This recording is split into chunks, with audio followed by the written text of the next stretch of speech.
Yi Liang is nothing more than a signal, a sign meant to make us understand. Li Jiang's smile returned as he turned and walked deeper down the road. You really think I'm not angry? As his figure disappeared, Wen Kai's heart churned with mixed emotions. She looked at the street beside her, now nothing but ruins. Beneath the shattered bricks lay old Meng's charred corpse. If I'd known, I wouldn't have stopped you just now. She let out a bitter laugh. Stopping you from killing Su Bei. I must have looked like a fool. Ning Fan simply watched Li Jiang's back as he left. From beginning to end, though his unwillingness was plain, this time he did not lose control. What's on your mind, kid? Wen Kai, worried by his silence, patted his shoulder. Don't do anything stupid, don't go after Yi Liang. I know. Ning Fan suddenly smiled. I can't beat him. Wen Kai froze. Ning Fan looked down at the broken sword in his hand. Just now I could feel exactly how vast the gap between us really is. He walked over to the rubble and sat down. His young face finally showed traces of exhaustion. For a whole week he had barely rested. Even iron would wear down. Wen Kai licked her lips and sat beside him. Kaijie, to tell you the truth, it's been less than 3 days since I first stepped out of District F32. He spoke as if chatting, yet also as if muttering to himself. Back in the academy I often heard people talk about those 4 words. The weak are meat, the strong eat. But in 18 years of living I never truly understood them. He slowly raised his head. Now in just 3 days. I do. Wen Kai noticed his eyes had changed. Before, Ning Fan might have been impulsive, even hot-tempered, but his gaze always carried the clarity unique to youth. Now in that instant the clarity was gone. What's the taste of those cigarettes you all smoke? Let me try one. He stretched out his hand. After a moment's hesitation, Wen Kai handed him one. Cough, cough, cough. He took a drag and burst into violent coughing. God, that's harsh. How do you even like this stuff? Kids don't need to smoke just to act grown up. She teased him lightly. Ning Fan chuckled but didn't throw it away. He took 2 more drags. Kid, I know you must feel unbalanced inside. I feel the same. She sat closer. No. I don't feel unbalanced. He shook his head. I did for a moment. But now, not anymore. Wen Kai frowned in confusion. Ning Fan smiled. I'm weak. And the weak, what right do they have to argue reason? Kid. Rules, regulations, laws. If you're weak, you follow them. He opened his palm. The strong live outside the frame. Wen Kai looked at him deeply. In that moment she realized this boy had matured in an instant. I want to break free. His hand gripped the broken sword. Break out of the frame. She saw the determination in his eyes. After a pause, she draped her arm over his shoulder. Ning Fan, what are your plans for the future? Plans. He thought for a while before speaking softly. Originally, I became a wanderer just to earn money for a special medicine for my mother. Once she recovered, I planned to quit, stay by her side, find some small job in District F32, and care for her in her old age. Wen Kai listened quietly without interruption. But now, I realize I have more to do. I want to grow stronger. I want to protect the name of the Wild Dog House. I want revenge for Brother Chuan and the others. And I want to kill Su Bei. She patted his shoulder gently. All these burdens, you put them on yourself. You could still follow your original plan. No one would blame you. This isn't about anyone else. I'm no longer that foolish boy who never left District F32. His smile turned bitter. I can't go back to being that fool anymore. Wen Kai was moved but at a loss for words. First, let's kill the 3 remaining members of War Bear. Ning Fan's voice was calm. As much of Wild Dog House's vengeance as we can take, we'll take. And then, he thought for a moment. Pick a few unlucky bastards, rob 1,000,000 sola, and buy my mother that medicine. Rob. Rob. Her brows furrowed. Who do you plan to rob? Good people don't have money. No point robbing them. His lips curled upward. Those who break the rules, who aren't that capable yet still fatten themselves, they've got plenty of oil to skim. Her heart trembled. He meant people like Yang Beihai. Kaijia, can I stay at your place for a few days? What are you planning? Her beautiful eyes flashed with caution. Rest. Just rest. He shrugged. At the home of the monitor captain, I can finally sleep in peace, right? And indeed, when Kai had worried too much. After bringing him home, he showered, then fell asleep on the sofa. He slept soundly. When Kai sat by the bed watching him and suddenly smiled. This kid won't really do something that shocks me one day, will he? At the same time, Yi Liang had already met Su Bei. Seeing Su Bei covered in wounds, Yi Liang was taken aback. Xiaotong, who did this? A brat named Ning Fan. Su Bei sneered. Yi Liang nodded. I've seen him. I'll kill him now. No need. Su Bei waved his hand, a wicked grin spreading across his face. After I meet the old man, I'll play with him myself. Yi Liang was silent for a moment. Fine. The next day, repairs on the district wall had begun in full swing. The official explanation for its collapse was simple. Neglect. The reason sounded insulting to anyone's intelligence. Yet strangely, many within the district believed it. Some even donated money to speed up repairs. After all, the wall was the only barrier against the beasts outside. Ning Fan slept until afternoon. A meal, fragrant but now cold, sat waiting for him. On the table lay a note. I've gone to old Meng's funeral. Eat when you wake. We'll talk when I return. Your Kaijia. Ning Fan didn't hesitate. He tasted Wen Kai's cooking. Though it was food from the lower city tainted with miasma, the flavor was surprisingly good. Didn't expect Kaijia could cook. He sighed after finishing. And even present herself in public. So what do you say, want to marry me and be my wife? Her voice came from outside the door. Ning Fan froze, then saw her enter carrying a bag of meat. Hey Kaijia, you're back? After a night's rest, when Kai could see the boy's state had recovered. Dressed in black, she no longer had the seductive air of the black market, but instead carried a cool, aloof grace. What's wrong? Afraid I'll cling to you if you answer. How could I? You're beautiful, you're the monitor captain. Men lining up to marry you would fill the streets. I wouldn't stand a chance. Didn't expect you to be such a smooth talker. She ruffled his hair and went to the kitchen to prepare dinner. The atmosphere felt almost like that of a young couple living together. As she sliced the meat, hesitation flickered in her eyes. Finally, she spoke with difficulty. Su Bei's been taken away. Ning Fan, picking up bowls, paused slightly. Oh.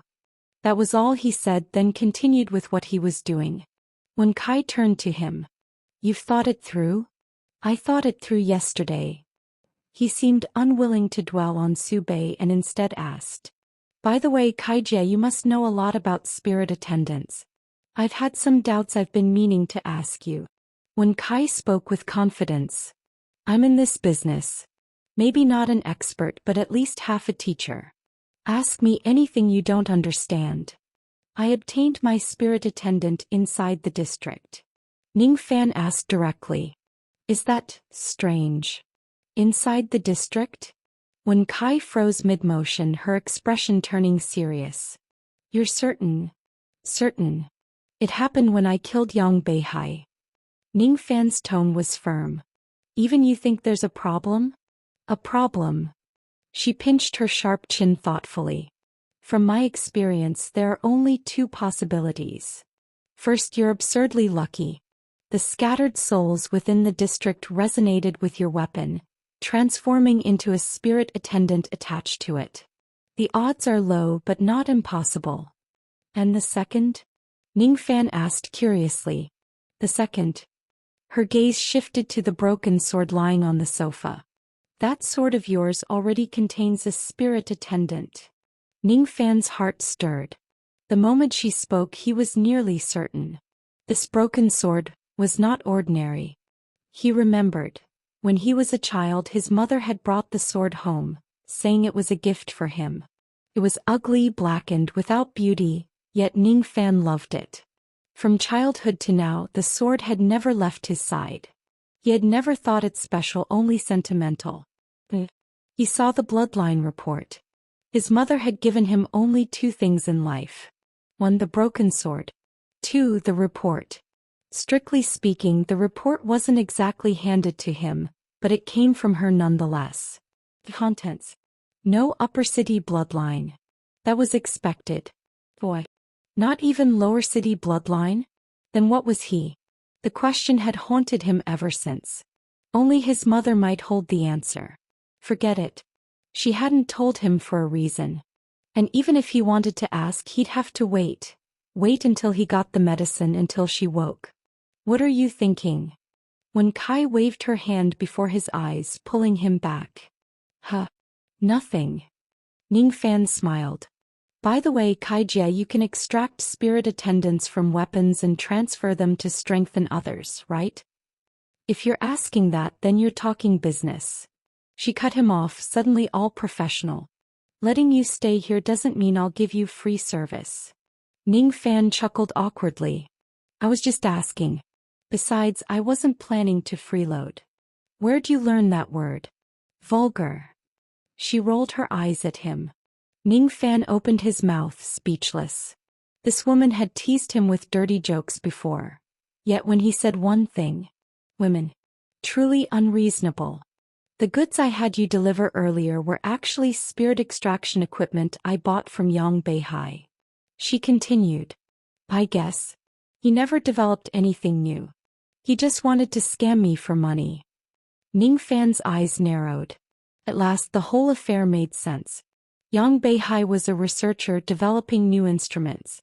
When Kai, in the spirit extraction trade, naturally had connections. He told her he had new equipment. He was interested. But Yang Beihai wanted something for nothing and feared her revenge. So, the best way was to find a scapegoat. Wild Dog House became that scapegoat. By the way, the knuckle duster and the staff, I haven't melted them yet. She tapped her head.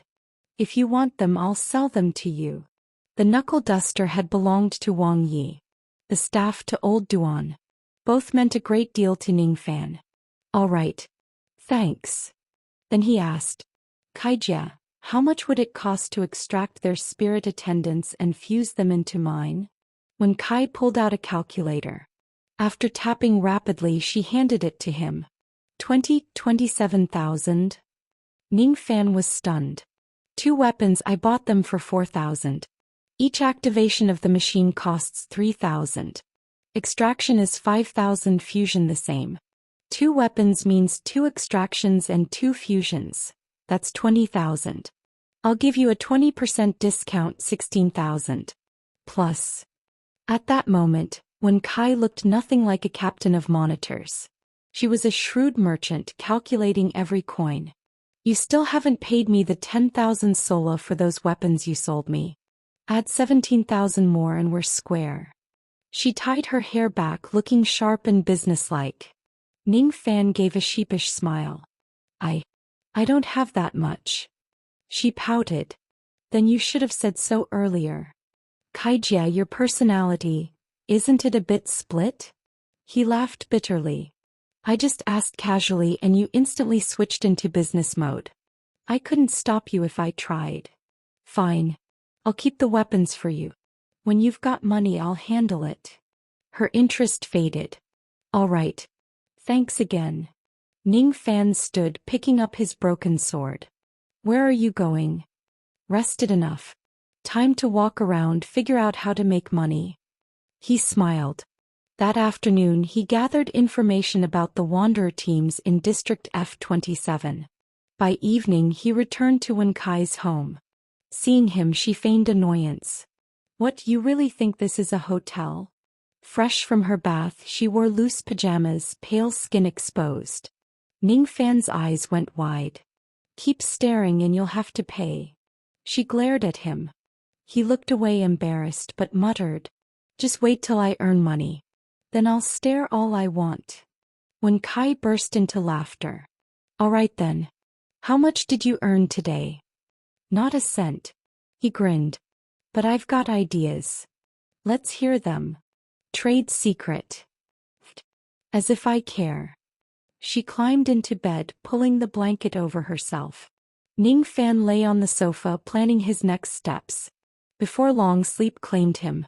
But as soon as he drifted into dreams, a voice echoed in his mind. Ning Fan. Who? Ning Fan. Who's calling me? Ning Fan, can you see me?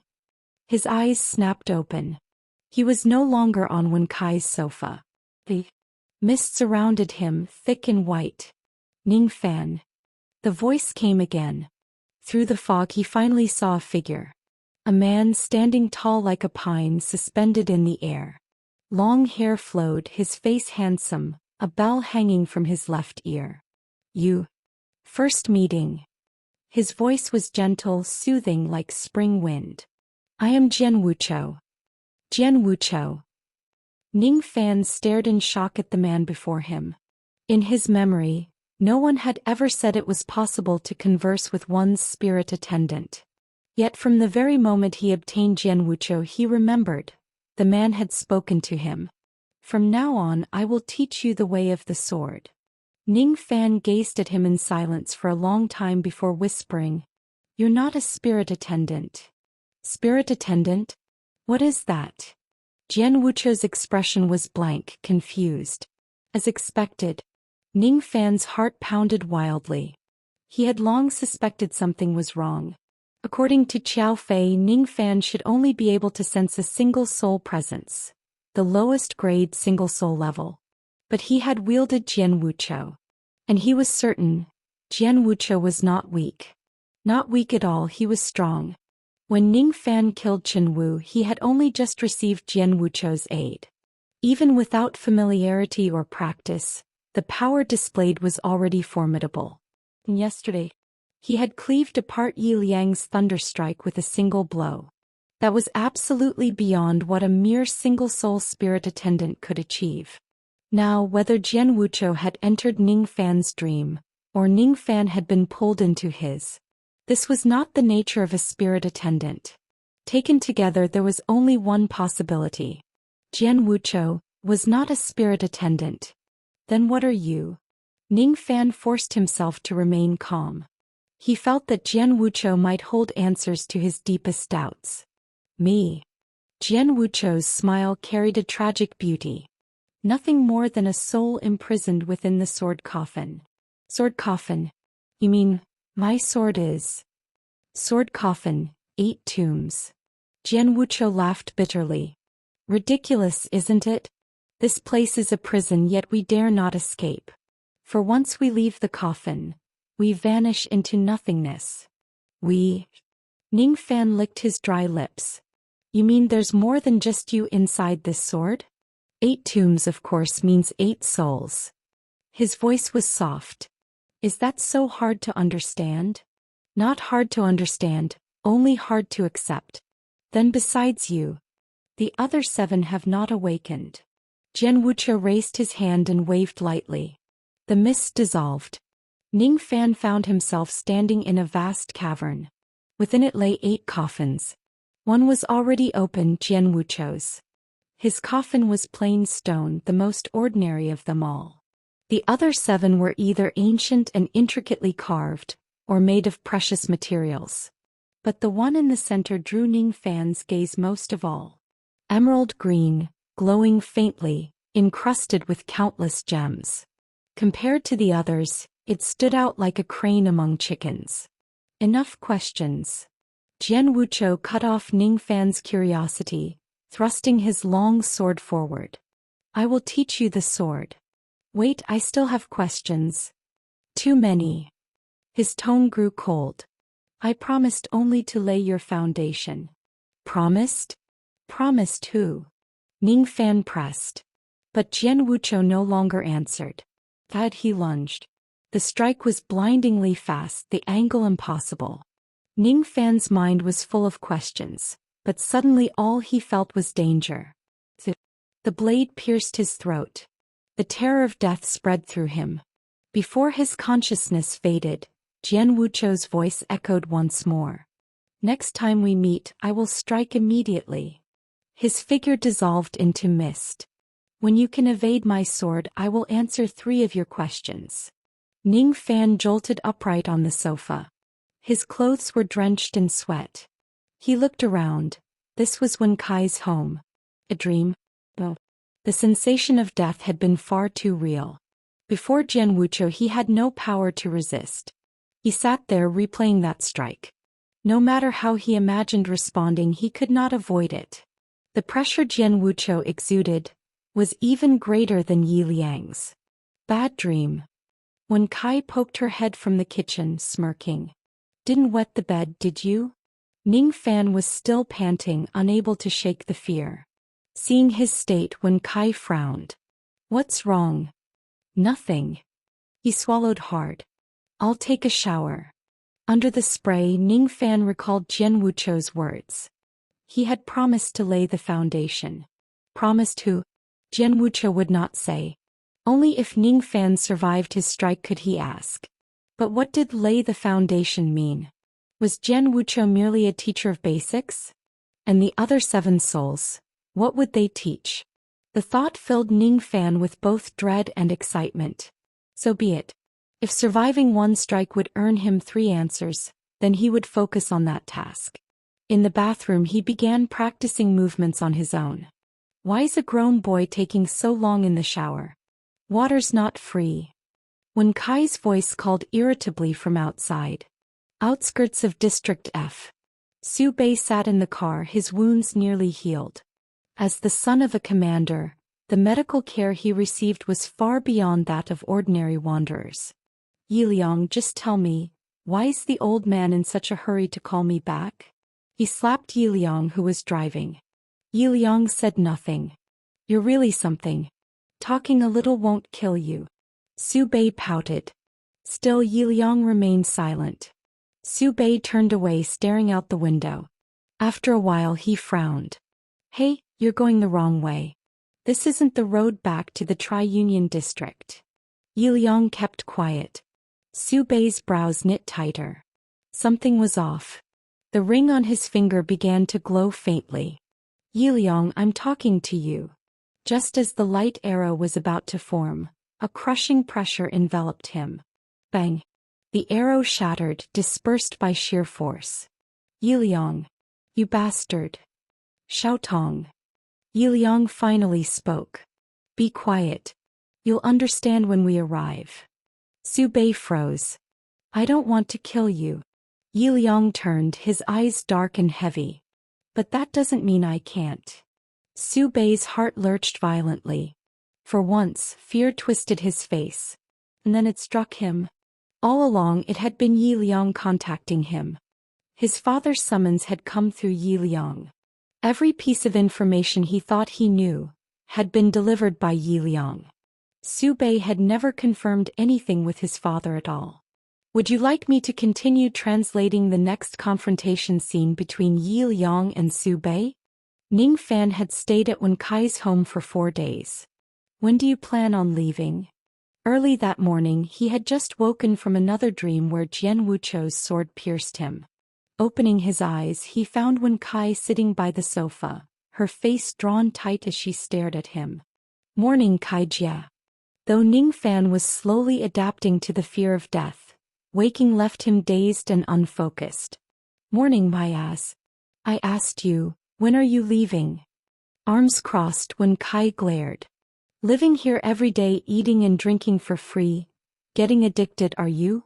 She had clearly been holding it in for days, and now the words poured out like a storm. You look like a simple kid, but you're a damn freeloader. The first day I let you stay was because you were in a bad mood. No. You act like I adopted you. I feed you, I cook for you, and you don't even say thank you. You run off all day, come back at midnight, shower, collapse into bed, then wake up, eat and leave again. You said you were out earning money, but I haven't seen you bring home a single coin. I'm the one buying groceries, cooking meals.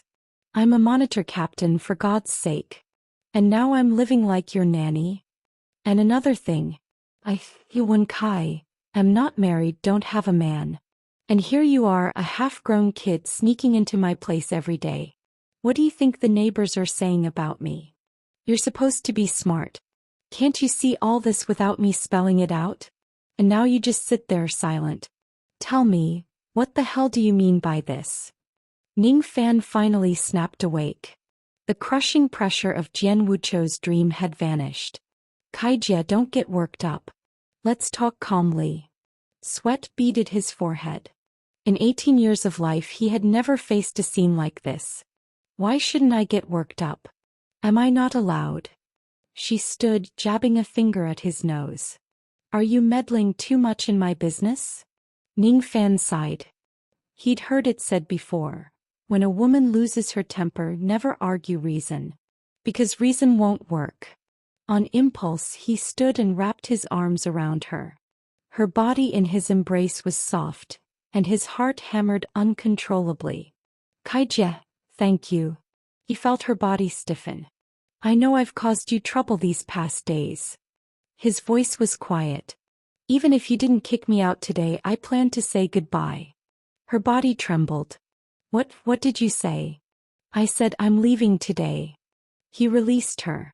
Only then did he notice, her face was flushed red all the way down her neck. Gone was the fiery temper. She looked more like a guilty student. I wasn't really trying to drive you out. I understand. His voice was gentle. She lifted her gaze, torn between meeting his eyes and avoiding them. What do you understand? I've been eating and living here for free without paying a single coin. Bullshit. She smacked him on the head. Get out. Go. And don't come back. He stumbled back. This woman, why was she angry again? Kaijie, about that 10,000. Before he could finish, her earrings glowed faintly. Ning Fan panicked. Wait, Kaijie, you're a monitor captain. You're supposed to set an example, not break the law. Spirit attendants aren't allowed inside the district.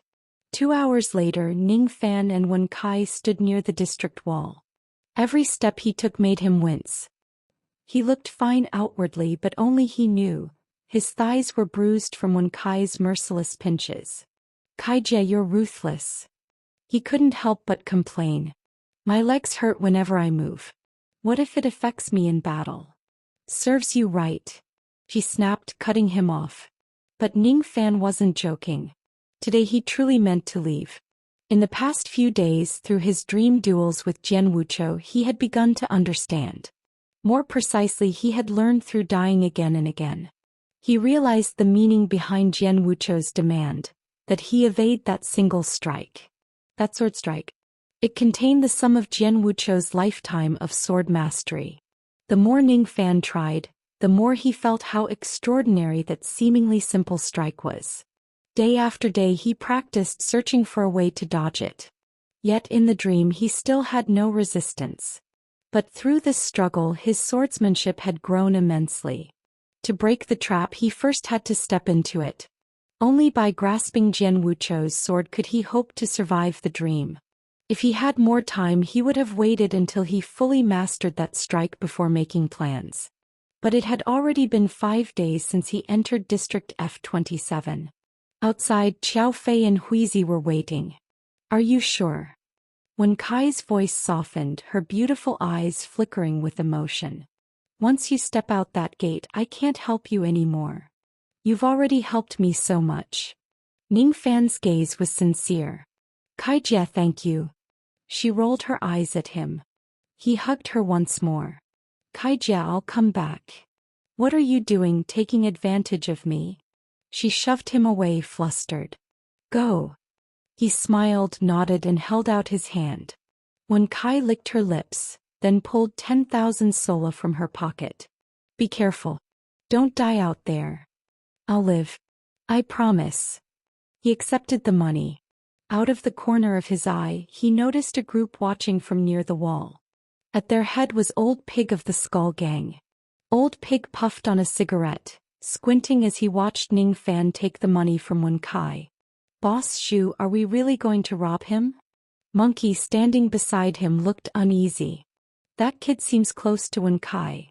What's there to fear? Greed and jealousy glinted in Old Pig's eyes. She's just keeping a little lapdog. We'll strike outside the district. No rules broken. What can she do? But offending Wen Kai over a bit of cash. Isn't that unwise? A bit of cash? Old Pig sneered, sharp as a merchant. That kid's carrying more than that. Monkey's eyes lit up. Old Pig grinned wickedly. He's been prowling the black market for days looking for a special medicine. Do you know how much one of those costs? The Skull Gang members perked up. Boss Shu, you mean? That pretty boy's holding goods worth at least 1,000,000 sola. 3 o'clock in the afternoon. Ning Fan bid farewell to Wen Kai and stepped out through the gates of District F-27. Though he hadn't spent much time with her, the sudden parting left a strange ache in his chest. In this damned world, Wen Kai had been a rare source of warmth. But that pang of separation quickly faded. He could feel the malice trailing behind him. From the moment he left the district, a group had followed. He didn't even need to look back to know who they were. Because he had lured them out deliberately.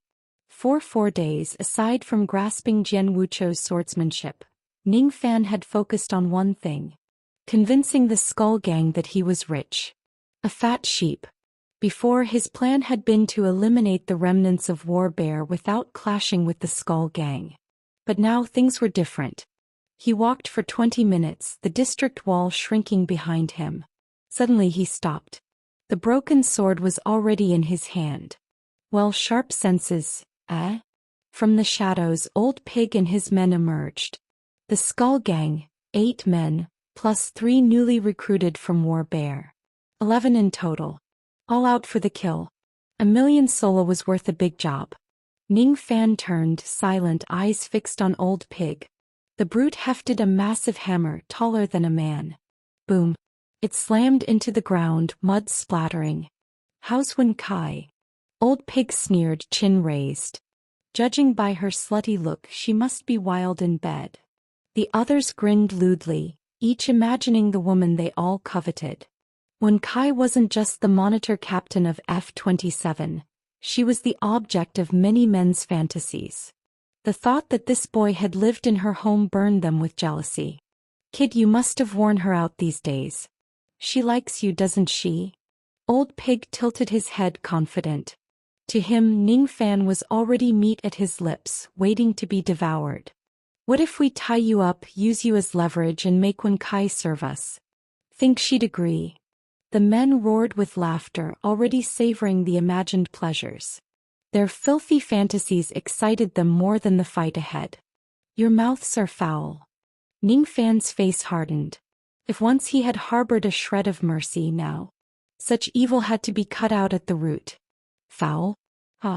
Dirtier than her sheets, I bet. Dare to do it but not to say it. Old Pig was still jeering when Ning Fan suddenly moved.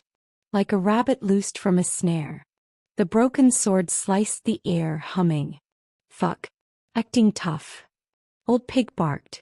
All 11 released their spirit attendants at once. A white light streaked for Ning Fan's throat. Flames and wind blades flanked him from both sides. 11 against 1. Numbers gave the Skull Gang confidence. But Ning Fan, facing the 3-pronged assault, remained calm. Compared to Jian Wuchou's sword. Too slow. With a few swift steps, he closed in on one man. The broken sword cut across his neck, spraying blood. The others recoiled in shock. This lone wolf's got bite. Don't underestimate him. Old Pig's face grew grim.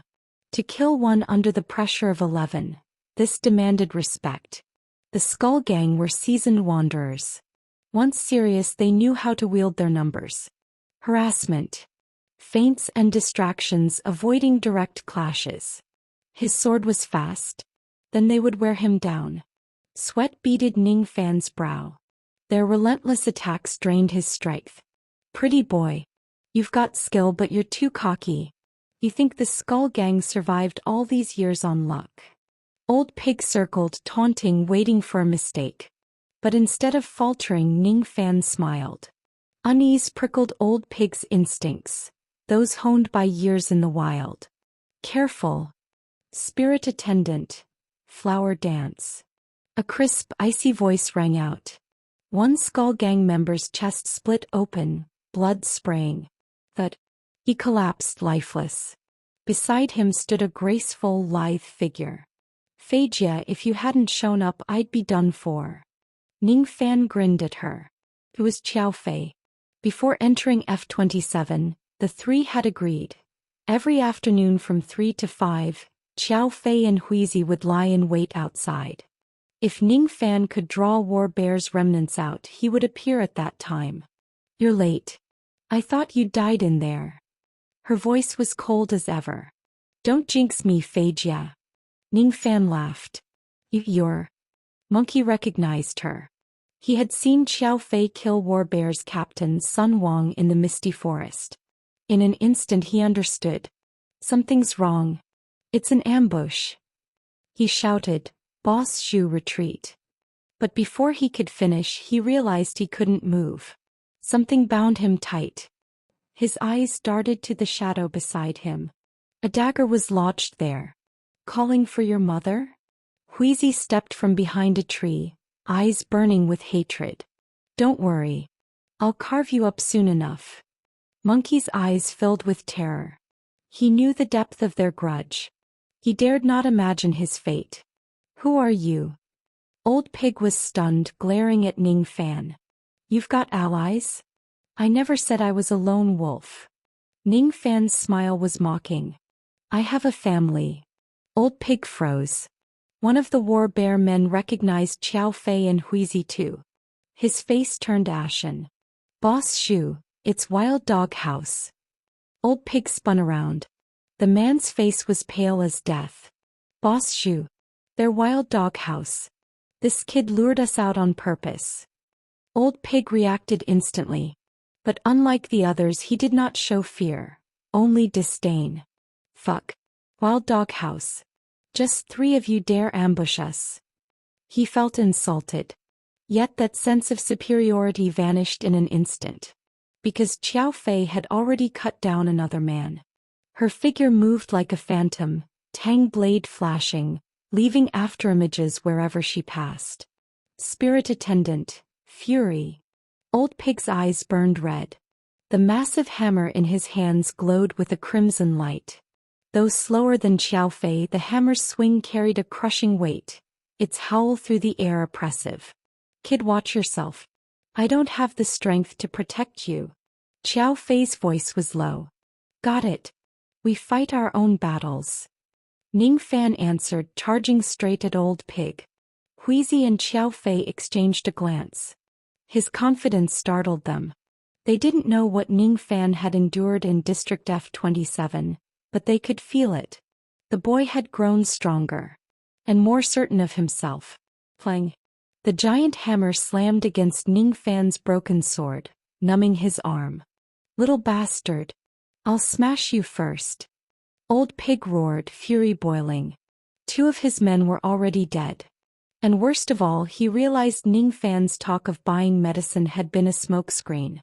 The boy's true aim was to lure them out. In truth, Ning Fan carried little of value. 2 men dead, no loot gained, that enraged him most. Another hammer strike fell. This time Ning Fan didn't meet it head-on. To pit strength against Old Pig's berserk fury. Pointless.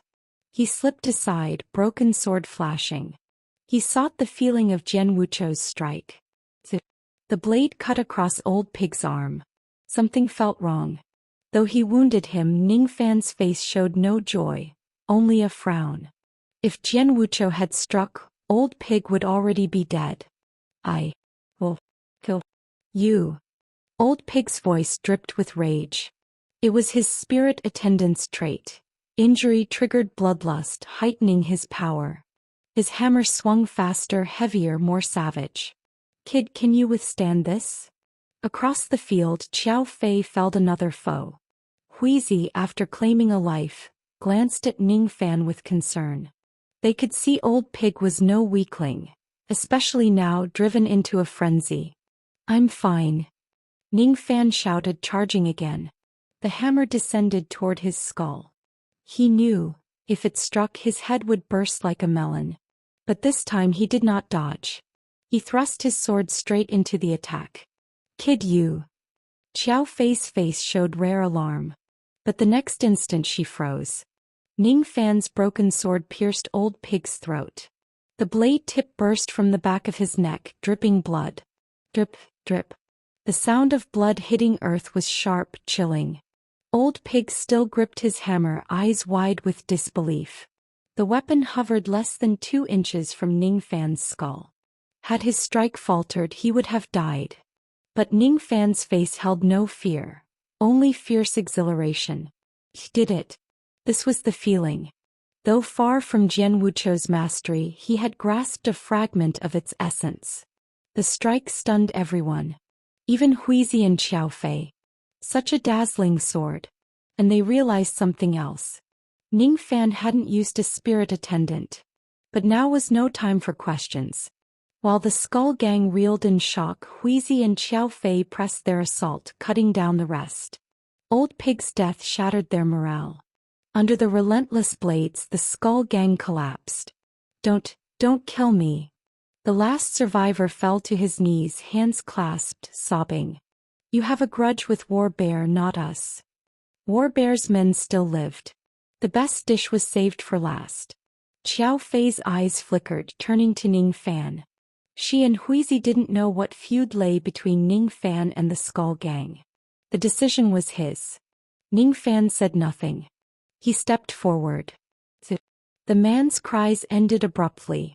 A thin line opened across his throat. Bang! Splatter! Blood sprayed the air. Thud! He collapsed, a pool of crimson spreading beneath him. Xiao Fei narrowed her eyes. The boy had not only grown stronger. He had grown ruthless. Brother Hui, didn't you teach me? Against enemies, mercy is wasted.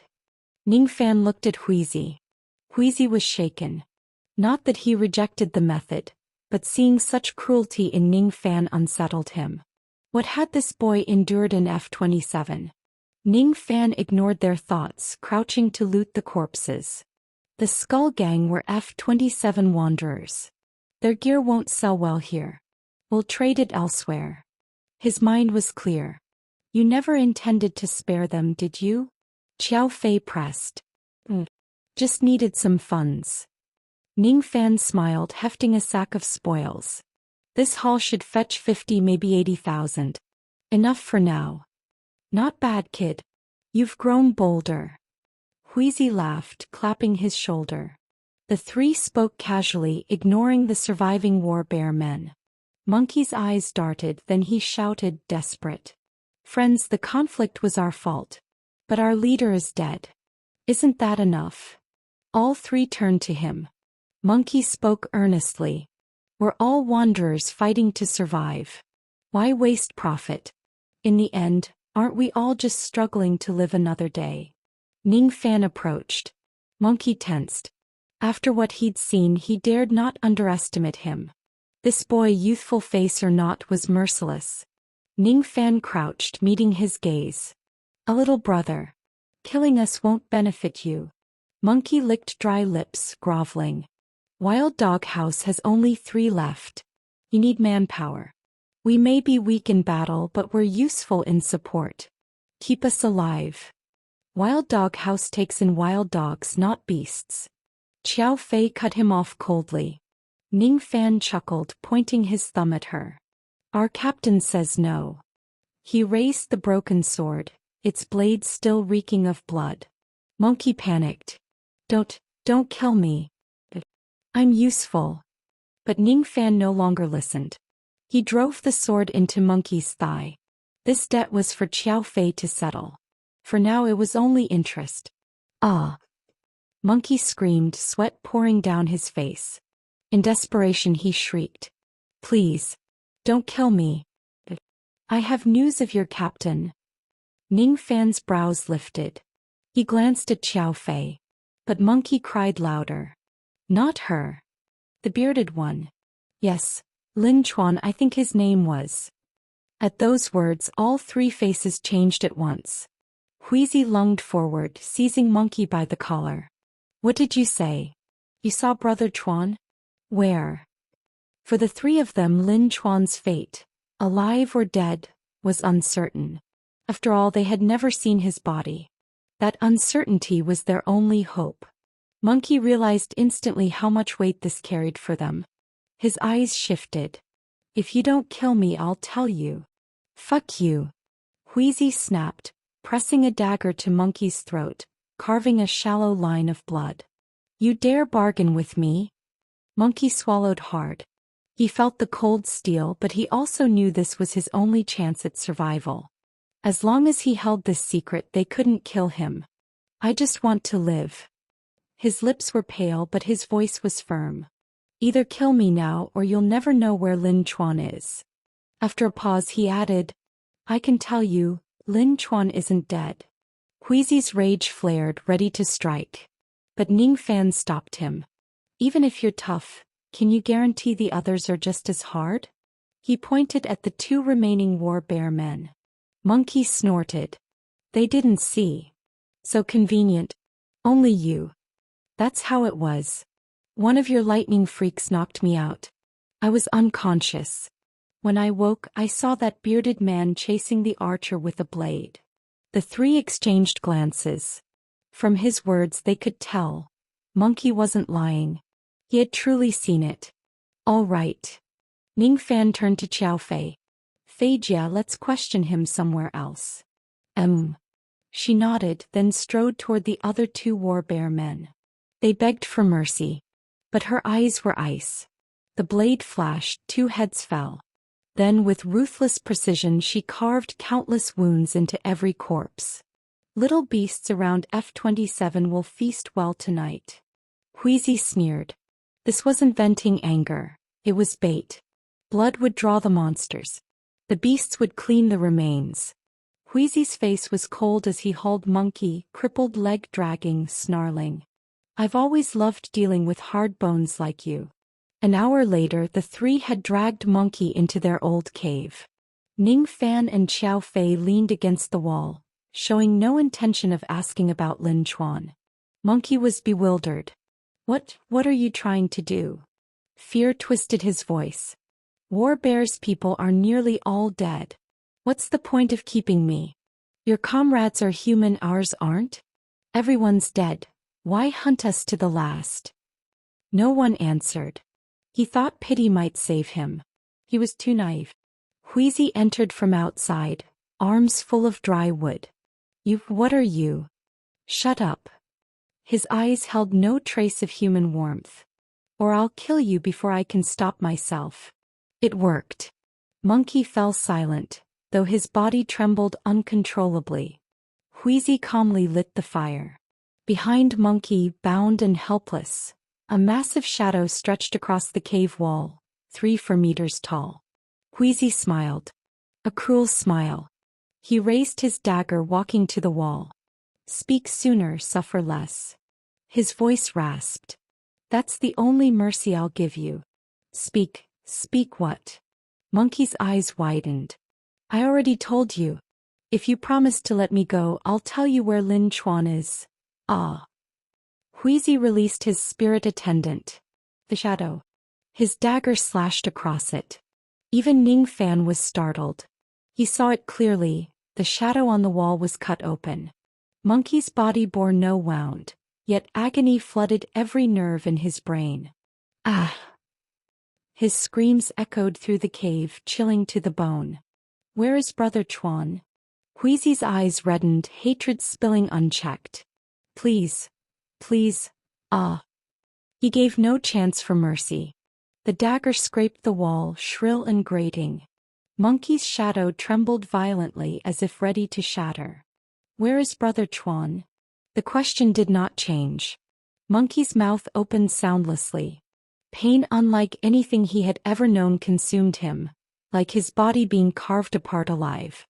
Huizi's movements were slow, deliberate, forcing him to endure every moment. Where? Brother Chuan. Huizi roared. I'll tell. Monkey forced words from his throat. Please, stop. Huizi withdrew the blade. Monkey collapsed, convulsing, pupils unfocused. Speak. Huizi growled. Monkey's lips trembled. Even forming a sentence was torture. Water, give me water. He begged. I'll tell you everything. Huizi seized his hair, dragging him to a shallow puddle, shoving his face into it. Splutter. When Monkey lifted his head, his face was smeared with mud. But that no longer mattered. His eyes saw Huizi as a demon. Oh, worse than a demon. Wild doghouse. They were all madmen. Monsters. If I hear one more word not about Brother Chuan, I'll spend the whole day playing with you.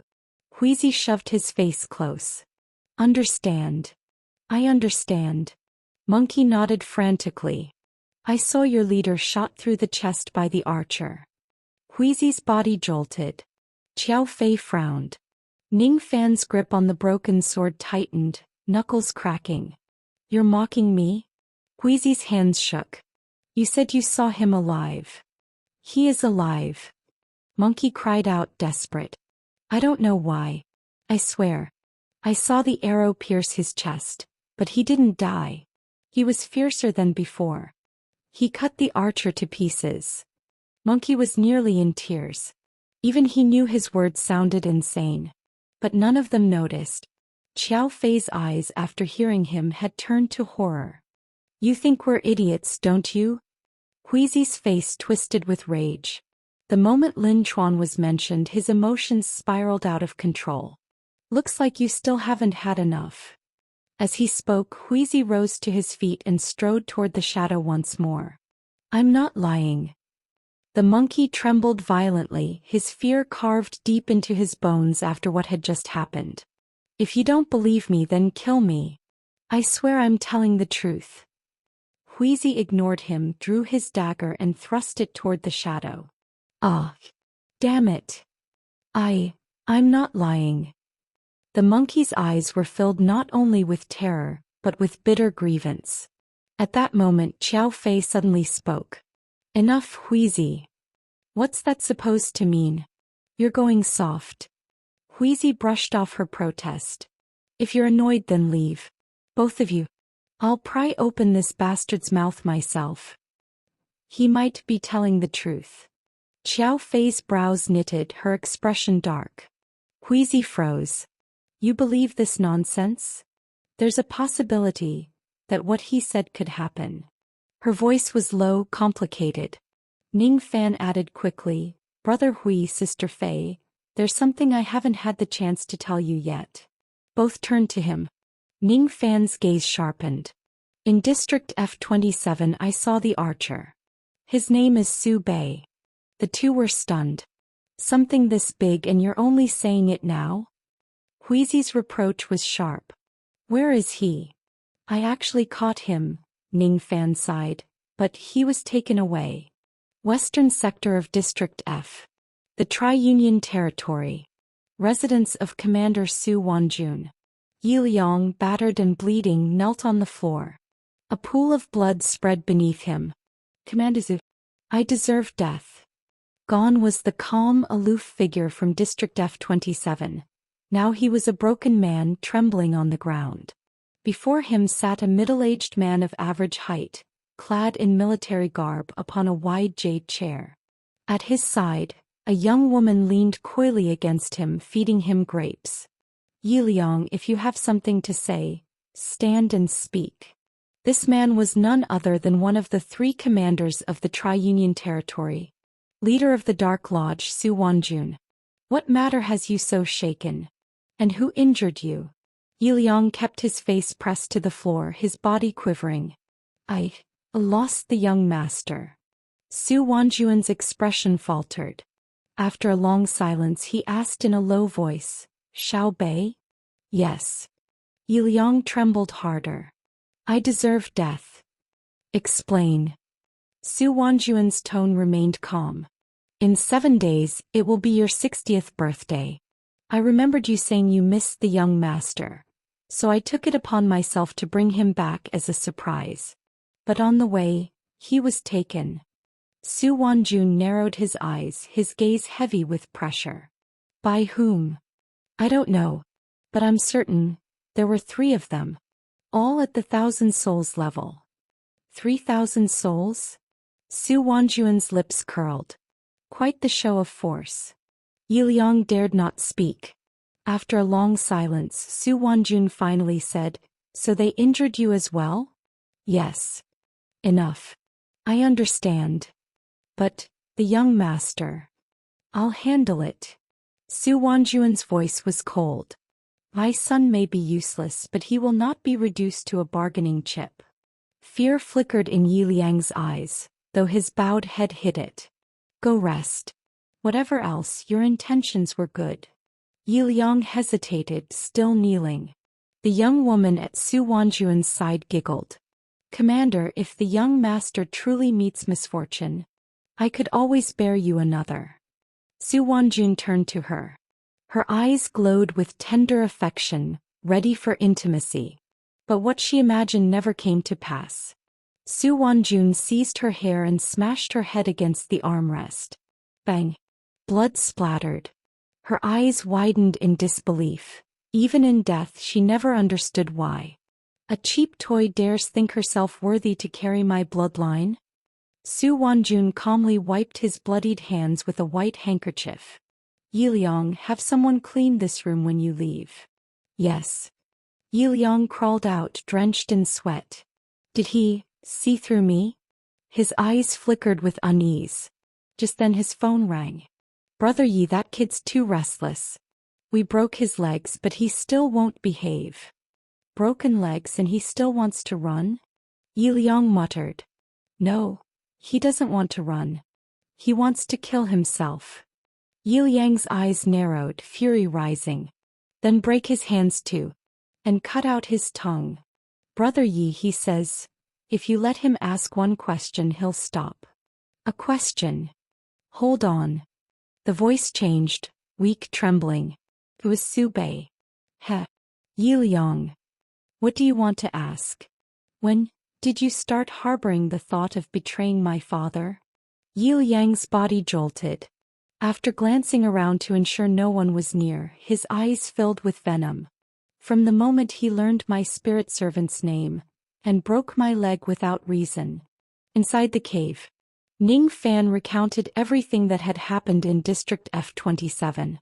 Huizi and Qiao Fei listened, their gazes shifting as they realized how much Ning Fan had changed. So the chaos in F-27, that was you? Huizi still found it hard to believe. The district wall had been shattered. And Ning Fan was involved. This kid had potential. But Qiao Fei, hearing of Su Bei's knife wounds, grew more certain the monkey hadn't lied. If he wasn't lying, then Brother Chuan must still be alive. Both turned to her. But instead of joy, her face was shadowed. Captain, isn't that good news? If Brother Chuan isn't dead. No. It's the worst outcome. I'd rather he were dead. Huizi and Ning Fan froze. Qiao Fei's eyes reddened. Because Brother Chuan may already have become one of the damned. Ghoul. Huizi's face went pale. Qiao Fei, are you certain? Almost without doubt. Qiao Fei rubbed her forehead as if recalling something she wished she could forget. What's a ghoul? Ning Fan had never heard the word before, but he could feel the pain in their voices. Once Huizi steadied himself, he explained. A spirit servant was formed from gathered souls, bound to a weapon, released or recalled according to its wielder's will. Lin Chuan had once told Ning Fan that such souls had endured immense suffering before death. Spirit servants were never docile things. They only needed a vessel to inhabit. And before becoming spirit servants, they had been human. Thus, even after transformation, the most fitting vessel for them remained the human body. Of course, no one would willingly surrender their body to a spirit servant, unless they had no other choice. Lin Chuan had said that after long companionship, once resonance reached a certain stage, a spirit servant no longer required a weapon to be summoned. It would enter the host's body directly, yet remain calm like when bound to steel. But that was only if the spirit servant had been tamed. If not fully tamed and forced into the body, the host became a ghoul. The body's control passed to the spirit servant. So you mean, Brother Chuan is no longer Brother Chuan? Ning Fan finally understood their anguish. He became the butcher? The butcher, the name of Lin Chuan's spirit servant. No one answered. But silence was the truest reply. Will Brother Chuan still remember us? Ning Fan's nose stung. Piece by piece the events of that day came together. After De Zhuang's death, Lin Chuan left the cave entrusting Qiao Fei with his last words. He returned alone to the mist forest, seeking vengeance on Su Bei. Su Bei, careless, was caught off guard. The monkey awoke just in time to witness their battle. Lin Chuan, with only a single soul servant, was no match for Su Bei, wielder of 100 souls. Pierced through by Su Bei's light arrows, Lin Chuan knew death was near. What tormented him most was that even if he gave his life, he still could not kill Su Bei. Su Bei was too strong. Bleeding from gaping wounds, Lin Chuan gripped his blade. In his mind flashed the faces of old Duan, Wang Yi and De Zhuang, all slain. He wanted revenge. He was captain of the wild dogs. These strays ate because of him. If they died, he bore the weight. Death was part of the trade. Killed by beasts, it meant you weren't strong enough, took on too much and paid the price. But betrayed by men. At that moment Lin Chuan must have laughed. A bitter laugh. He sold his body to the butcher. Even knowing he would become a ghoul, lose all reason, he chose vengeance. The butcher seized him. He erupted. Su Bei nearly died beneath his blade. That was what happened that day. I've told you everything I know. The cave's suffocating air made the monkey tremble. But before he finished, Huizi's eyes bulged, madness overtaking him. Damn you! If not for you, Brother Chuan. You deserve to die. I'll tear you apart and it still won't ease my rage. Huizi hacked at the shadow on the wall like a rabid dog. The monkey writhed on the ground, snot and tears mingling, begging without dignity. Kill me, please, just kill me. Death had become a luxury. No one answered him. Let's go find Brother Chuan, Ning Fan said, steadying himself. Maybe there's a way to cure him. Cure? This isn't an illness. Qiao Fei shook her head. Seeing Ning Fan's persistence, she added quietly, My sister is a ghoul. Ning Fan froze. He had always thought Qiao Fei cold, distant, a woman who kept her heart locked away. Her past was unknown. Even Huizi knew nothing. Qiao Fei, your sister. She didn't give her body willingly. The spirit servant took it. Qiao Fei's voice trembled with reluctance. When a person's mental strength isn't enough to control a spirit servant, there's a chance the body will be stolen. Ning Fan stared at her at a loss for words. In the lower city, family itself was a luxury. He imagined his own mother turned into a ghoul, a hollow shell, and felt the weight of her pain. Let's find Brother Chuan, Ning Fan said again. You fool. Don't you understand? Even if we find him, he'll never be the same. Huizi's voice cracked. If he doesn't recognize us, if he attacks us, He couldn't finish. He dared not imagine it. But Ning Fan rose to his feet. Wait here. I'll find someone. They tried to stop him to ask who. But Ning Fan was already running toward District F-27. An hour later he crossed the ghost mist forest and returned. He knew the way well and soon reached the monitor's office building. The monitors recognized him. Many greeted him warmly. Without hindrance he strode into the captain's office, pushing the door open without knocking. Inside, when Kai sat in her chair, her lovely face shadowed with worry. She blinked in surprise at Ning Fan's sudden arrival. But quickly her trademark seductive smile returned. Back so soon? Missing your big sister already? She tossed her hair. You left like it was farewell forever. Coming back this fast ruins the mood. Kai Jie, you can extract spirits, can't you? Ning Fan cut her off. Wen Kai arched a brow. Earned enough money already? She assumed he wanted her to extract Wang Ye's knuckle duster or old Duan's staff. But Ning Fan shook his head. Not weapons. Before she could ask, he added, a person. The spirit inside a ghoul. The playfulness vanished from Wen Kai's face. In its place, grave seriousness. Lin Chuan has become a ghoul? Wen Kai was a clever woman. From all the information she had gathered, combined with Ning Fan's demeanor, she had already pieced together the truth. Yes. Ning Fan confirmed her suspicion. Wen Kai bit her lip lightly, abandoning her playful teasing. You know how spirits are extracted from weapons? Before Ning Fan could answer, she said flatly, they're melted. Ning Fan's heart jolted. The moment he learned Brother Chuan had become a ghoul, his first thought had been Wen Kai. She dealt in spirit extraction. Perhaps she could pull the butcher out of him. Even if that left Brother Chuan an ordinary man, stripped of his servant forever, it was still better than becoming a mindless husk. But Wen Kai's words shattered his last hope.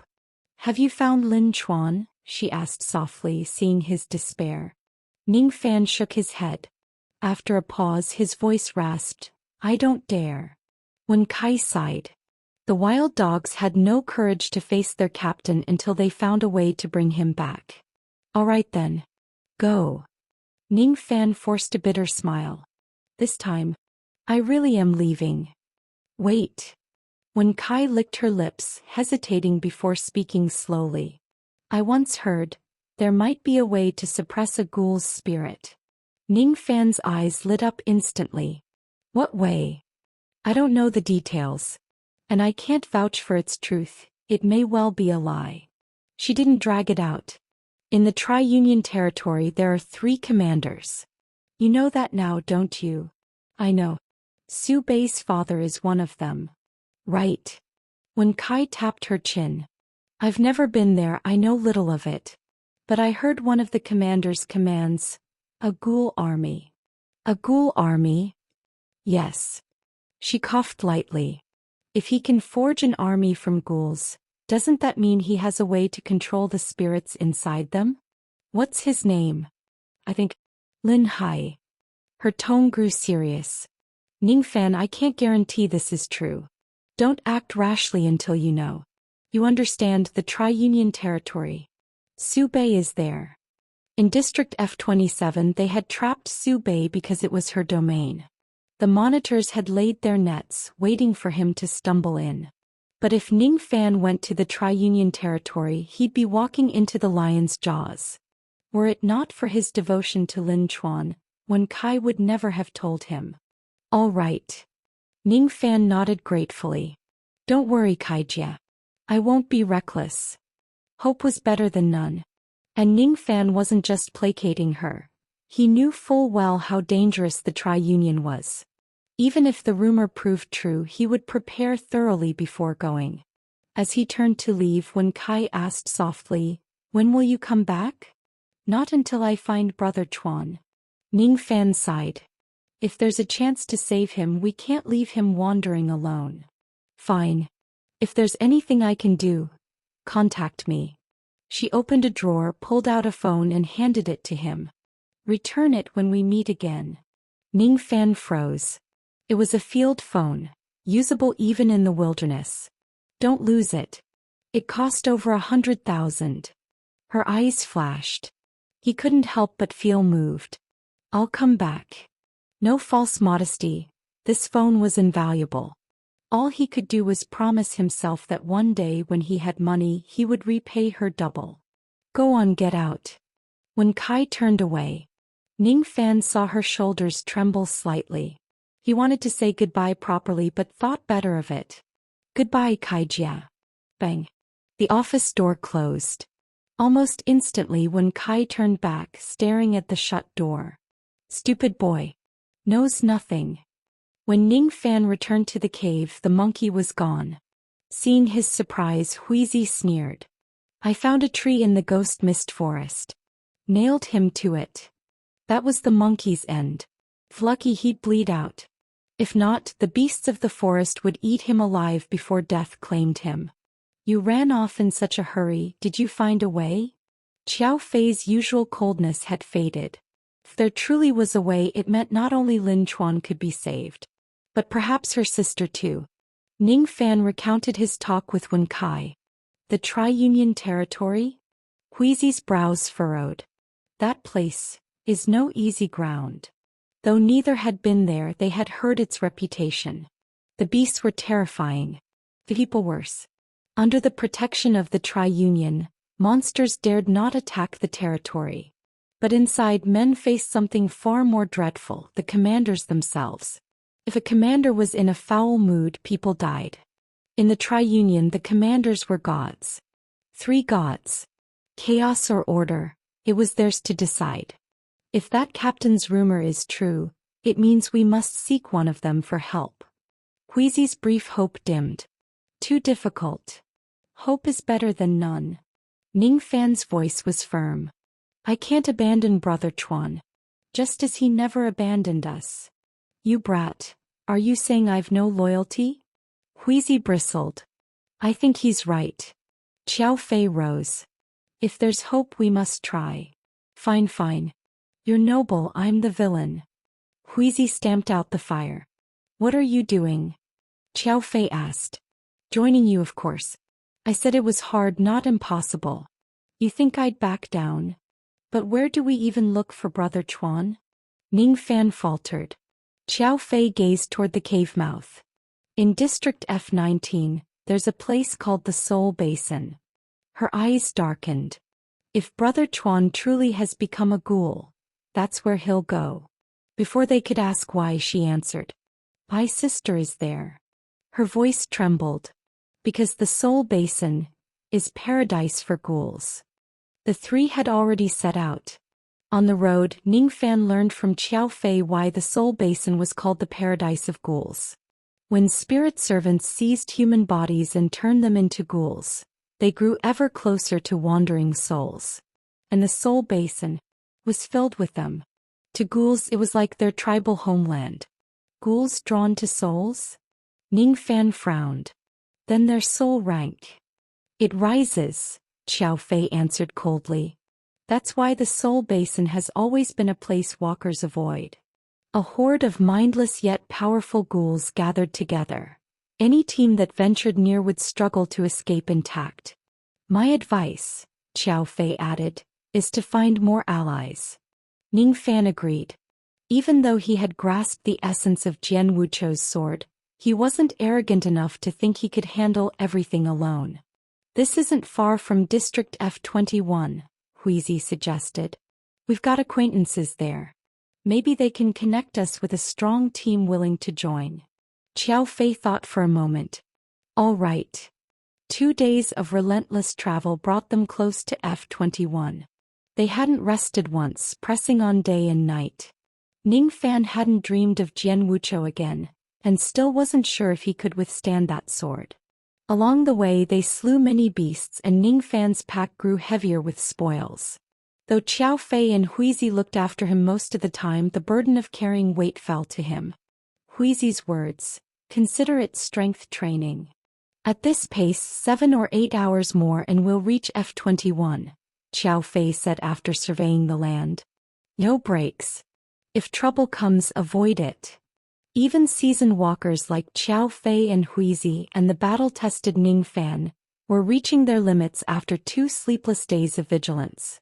Fine, Huizi nodded. Ning Fan didn't mind. The battles had sharpened him and he was exhilarated by his own growth. 4 hours later, the outline of the district wall appeared ahead. Its dim lights suggested it was already deep into the night. Just as they quickened their pace, eager for rest, a shrill roar echoed from the valley. The sound was steeped in violence. Though unseen, the beast's fury was palpable. Move. Qiao Fei's face hardened. It's a ground dragon. Ning Fan had read of them in the Beast Compendium. 4 meters long when grown, solitary, dwelling in valleys and beneath the earth. Swift, armored in scales, with jaws nearly a meter wide and crushingly strong. No one hunted them willingly. Aside from their scales, they had little of value and killing them was arduous. Too little reward for too much risk. In peak condition they wouldn't have feared it. But now, drained and weary, it wasn't worth the fight. Ning Fan and Huizi quickened their steps. "Friends, help me." A voice rang from the valley. "Save someone." None of the three even turned their heads. Ning Fan's heart had changed after recent trials. Qing Bin's fate had left a scar too deep. "Don't let him die. Please." The voice grew desperate. "My father's dying." The three frowned but kept moving. Then Ning Fan sensed danger. "Dodge." He shoved Huizi aside and leapt back.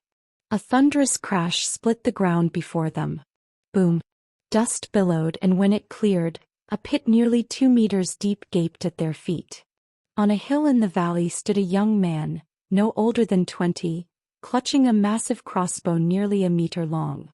Short, stocky, cropped hair, square face twisted with panic. The three glared at him. To their surprise, the man tossed the weapon aside, dropped to his knees, eyes bloodshot with desperation. "I'm sorry, but please, save my father." "That shot wasn't meant to kill us," Huizi muttered from the ground where Ning Fan had pushed him. "Otherwise I'd have lost a leg." Qiao Fei saw it too. The arrow had been fierce but aimed only to block their path. "Forget him," she said coldly, pulling Huizi up. "Not worth it. In their state they might kill a ground dragon. But survival was uncertain.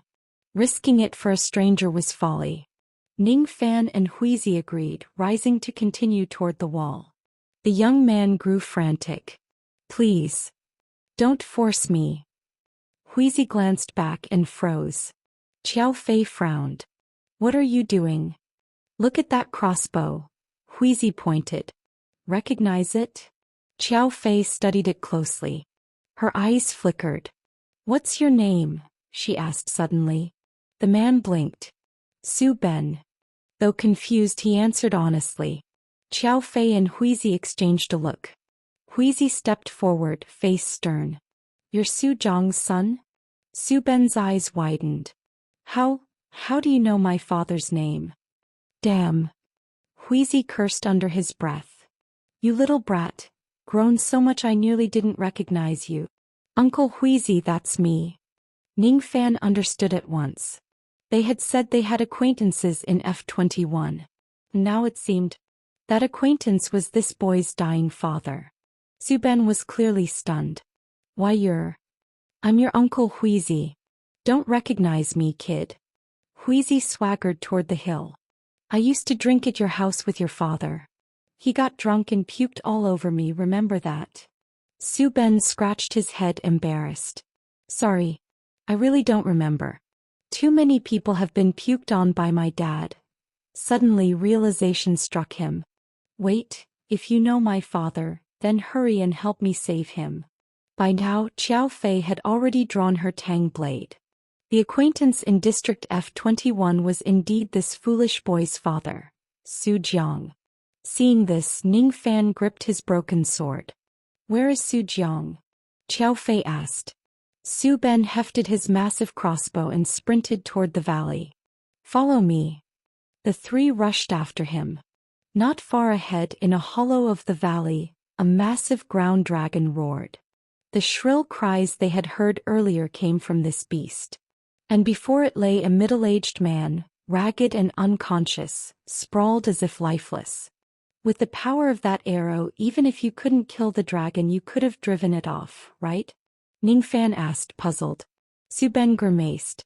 "My spirit servant's power is too great. I was afraid of hitting my father. Without it, I can't pierce the dragon's scales. He couldn't control the force." Ning Fan thought him a bit simple-minded, then turned to Qiao Fei. "Sister Fei, is Su Jiang dead?" "Not likely." Qiao Fei studied him closely. "He's still breathing." Huizi, however, sneered. "Not dead." Both looked at him. Qiao Fei wasn't close to Su Jiang. Only Huizi, Lin Chuan, and De Zhuang, those early members of the Wild Dogs, were truly his old friends. "Your father's been drinking, hasn't he?" Huizi asked instead of rushing to help. Su Ben's eyes widened. How do you know? And quite a lot, I bet? Su Ben nodded. Yeah. Before leaving the district, he and the commander each drank 3 gin. Three gin. Ning Fan nearly shouted. In the lower city, liquor was brewed from a wild plant called wine flower. Its strength was brutal. Even heavy drinkers could barely handle a single gin before collapsing. But Su Jiang had drunk 3? And still dared to leave the district? Was he insane? Wait, something even more shocking struck Ning Fan. With whom? Our district commander. Su Ben said without hesitation. My Uncle Song. Ning Fan stared at the ragged man below. What kind of background did this old drunk have? To drink himself half dead with the commander? Before Ning Fan could unravel the mystery, Huizi drew a deep breath. Old Su. Get up. Drink a little. Drink? How? Su Jiang suddenly sat bolt upright.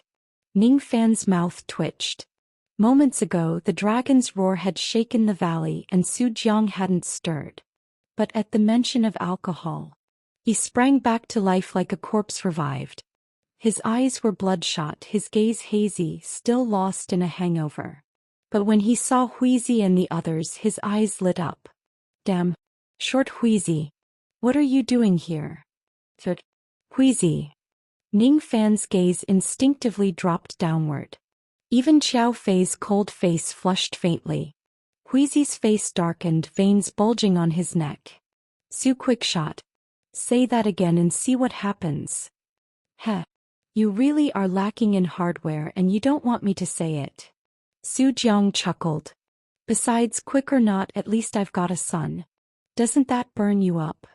Huizi's face turned crimson with rage, but he had no retort.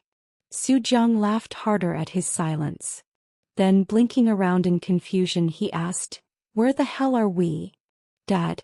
Look out. The ground dragon finally lunged, jaws gaping toward Su Jiang.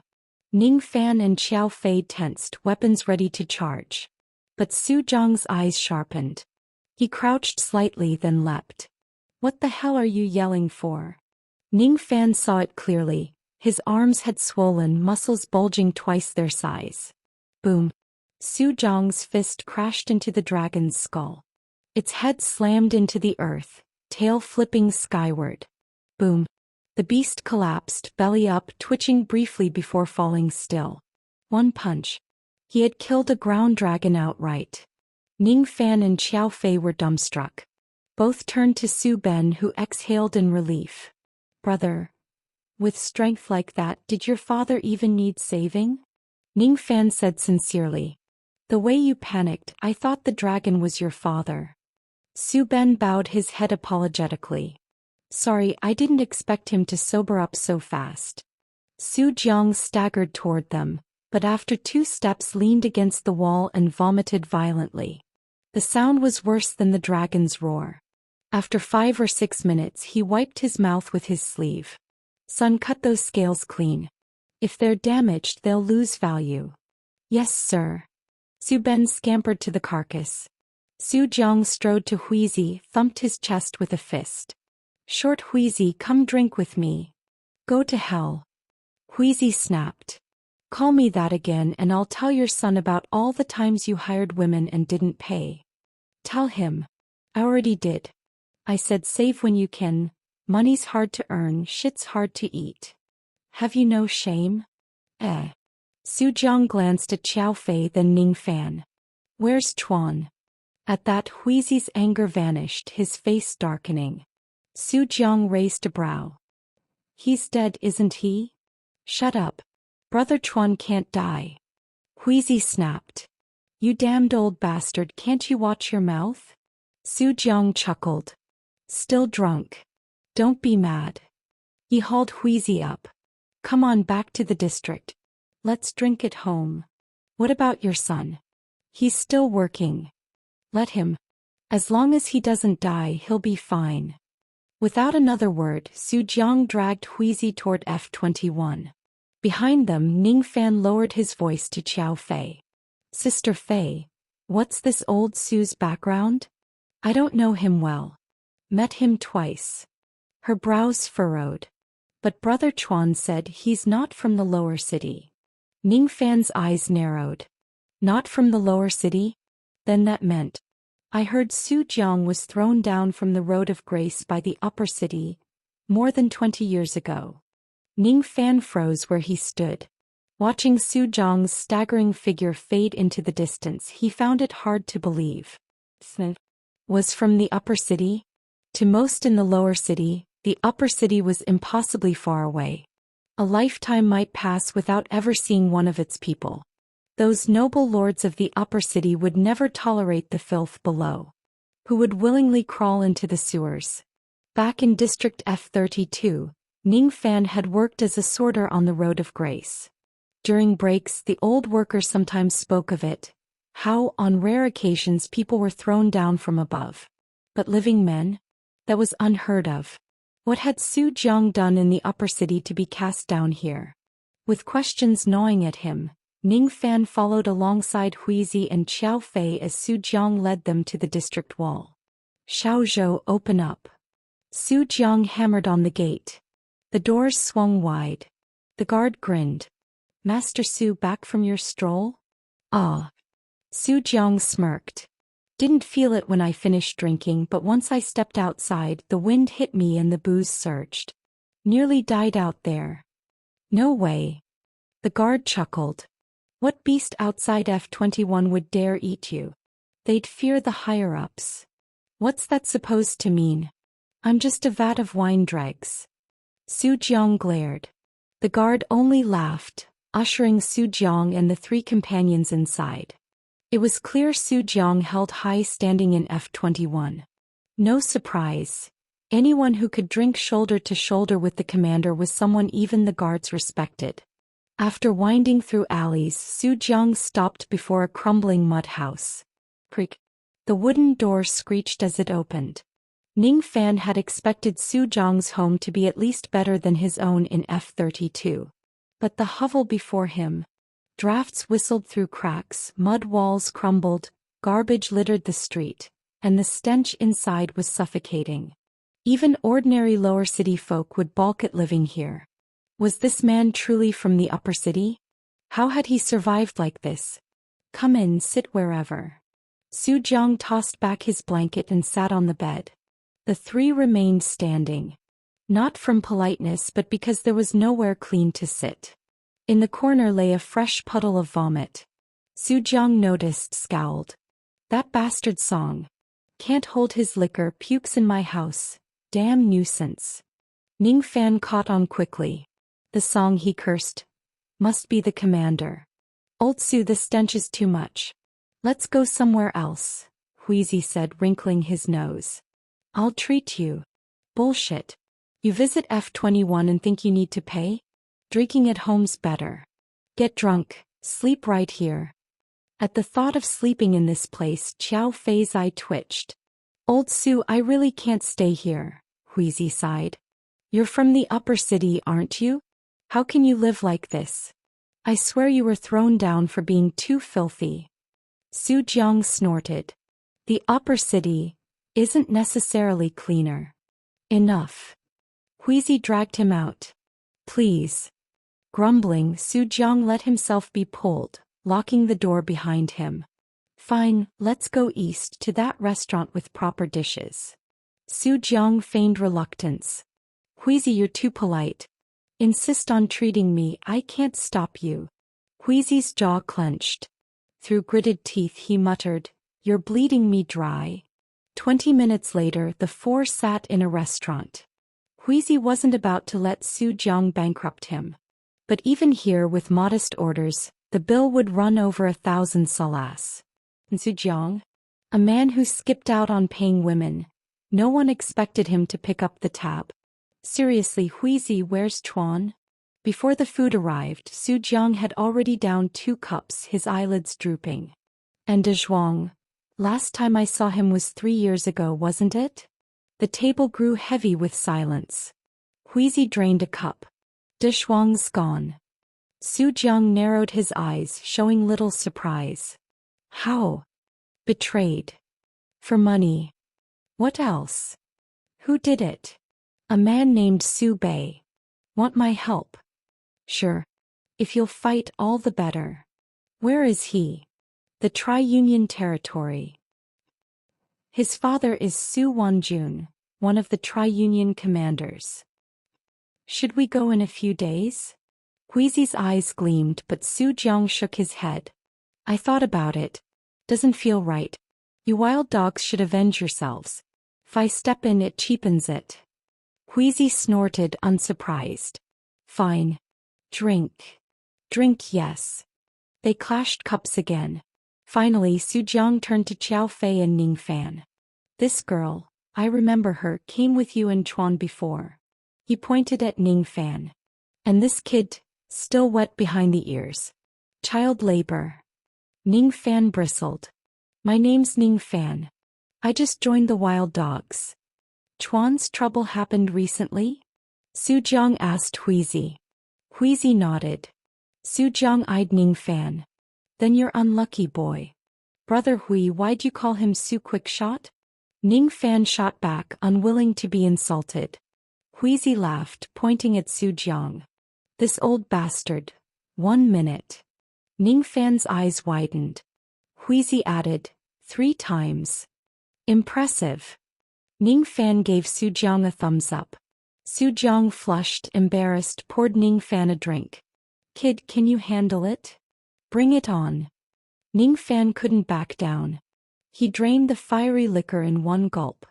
It burned down his throat, his head spinning, Su Jiang's face doubling before his eyes. Seeing Ning Fan's flushed cheeks, Su Jiang roared with laughter. Ha! First time drinking, eh? I. Ning Fan tried to speak, but the drunken haze smothered him. Thud. His head hit the table. In the blur, danger surged. A familiar danger. He opened his eyes and saw a familiar sword thrusting toward his throat. The chill of death pierced him. Damn it, Jian Wuchou. Stabbing me while I'm drunk. Isn't that a bit dishonorable? When Ning Fan awoke, he found himself lying in a strange room. His head throbbed violently. The hangover, combined with the lingering sensation of being stabbed to death by Jian Wuchou in his dream, left his mind buzzing. You're awake. Qiao Fei's voice came from the side. If you can't hold your liquor, don't force it again. Ning Fan jolted. He'd heard people say that drunkenness led to reckless behavior. Why was Sister Fei in the same room with him? But he quickly realized he was overthinking. Qiao Fei sat neatly dressed in a chair opposite him. Of course. If he ever dared harbor improper thoughts about her, she'd slice him into pieces. Into dust. Last night you nearly lost your innocence, Qiao Fei said coldly. Su Jiang wanted to hire a woman to break you in. Ning Fan shuddered. Sister Fei, you stopped him? No. Her face remained stern. Su Jiang had no money. He tried to make Huizi pay. Huizi refused. Damn it. Ning Fan ground his teeth, hating that old drunk even more. Half an hour later, Ning Fan had bathed, eaten something, and regained a bit of strength. Huizi was awake too, and the 3 gathered in Ning Fan's room. Brother Hui, what's that old bastard's deal? He feels so unreliable, Ning Fan asked through clenched teeth. Huizi didn't answer. His eyes stared blankly. Ning Fan frowned. Brother Hui, wait here. Huizi shot to his feet and rushed downstairs. Qiao Fei's brows knit in disgust. Last night he drank over 2 gin with Su Jiang. Ning Fan felt a pang of sympathy. After a long while, Huizi staggered back upstairs, legs weak. What did you ask me? I said that old bastard seems unreliable. Unreliable? He's got no damn reliability at all. Huizi cursed. Good thing all the money's with Qiao Fei. Last night that old drunk pawed me for 10 minutes straight, stripped off my shorts, only stopped when he realized I really had no cash on me. Ning Fan was stunned. What kind of man plies his friends with drink, then tries to rob them? Just as Ning Fan was about to join in the rant, a knock sounded at the door. Who is it? Huizi, still fuming, barked without courtesy. Huizi. Huizi froze, then opened the door. Outside stood a tall, broad-shouldered, middle-aged man. You are. Hello. I'm Chu Hongbao, captain of the Wolf Alliance. The man smiled, extending his hand. I heard from Master Su you're looking for a team to accompany you to the Seoul Basin? The three exchanged glances. Qiao Fei rose, stepping forward. You dare go. Nothing to fear. Just depends if we want to. Chu Hongbao laughed heartily. Normally we don't take jobs like this. Low pay, little profit, high risk of losing brothers. Before they could ask, he shrugged. But Master Su asked. I can't refuse him. Qiao Fei's eyes flickered. How much? 50,000. He raised 5 fingers. I can skip meals, but my men need to eat. Ning Fan understood. For him alone, Su Zhang's face would have been enough to waive the fee. May I ask about your strength? No problem. We'll learn about each other on the road anyway. Chu Hongbao spoke openly, trusting Su Jiang. Me 100 soul. 9 brothers. 5 at 10 soul, 4 at single soul. Ning Fan's heart jolted. So strong. Su Jiang had found them more than enough. The Wolf Alliance. 10 men with Chu Hongbao himself at 100 soul, backed by 5 10 souls and 4 singles. Far stronger than the Wild Dogs. This was the most powerful team Ning Fan had encountered since becoming a walker. Even Qiao Fei's cold eyes gleamed with surprise. A team of this caliber willing to go to the Seoul Basin for only 50,000? Even a simple level 1 risk commission could cost that much. Clearly Su Zhang's face carried weight. 50,000, isn't that too little? Huizi groaned, stomach churning. Shouldn't we add more? No need. If you want us, it's settled. Chu Hongbao waved off the concern. When you're ready, find me at the district wall. If I'm not there, ask anyone. No one in F21 doesn't know the Wolf Alliance. When he left, silence filled the room. Old Su's not so unreliable after all, Huizi muttered. Ning Fan reminded him, Brother Hui, that's not what you said earlier. That was before I sobered up. Huizi grinned. Su and I are brothers. I know what he's capable of. That afternoon the 3 split tasks. Ning Fan took the spoils to the black market. The place was much like F-27's. Loud shouts rang out even before he entered. Carrying his pack, he pushed through the crowd. Hey kid, got anything good? A young trader beckoned. I deal in beast parts. Show me what you've got, I'll give you a fair price. How do you know I've got beast goods? Ning Fan asked curiously. The youth grinned. Been in this trade long enough, I can smell it. Ning Fan found him straightforward enough, so he opened the pack. The trader's eyes lit up. Didn't expect someone so young to have such strength. Inside were used weapons, field medicines scavenged from the Skull Gang, and trophies from beasts hunted along the way, gall crystals, brain cores, pelts, severed limbs.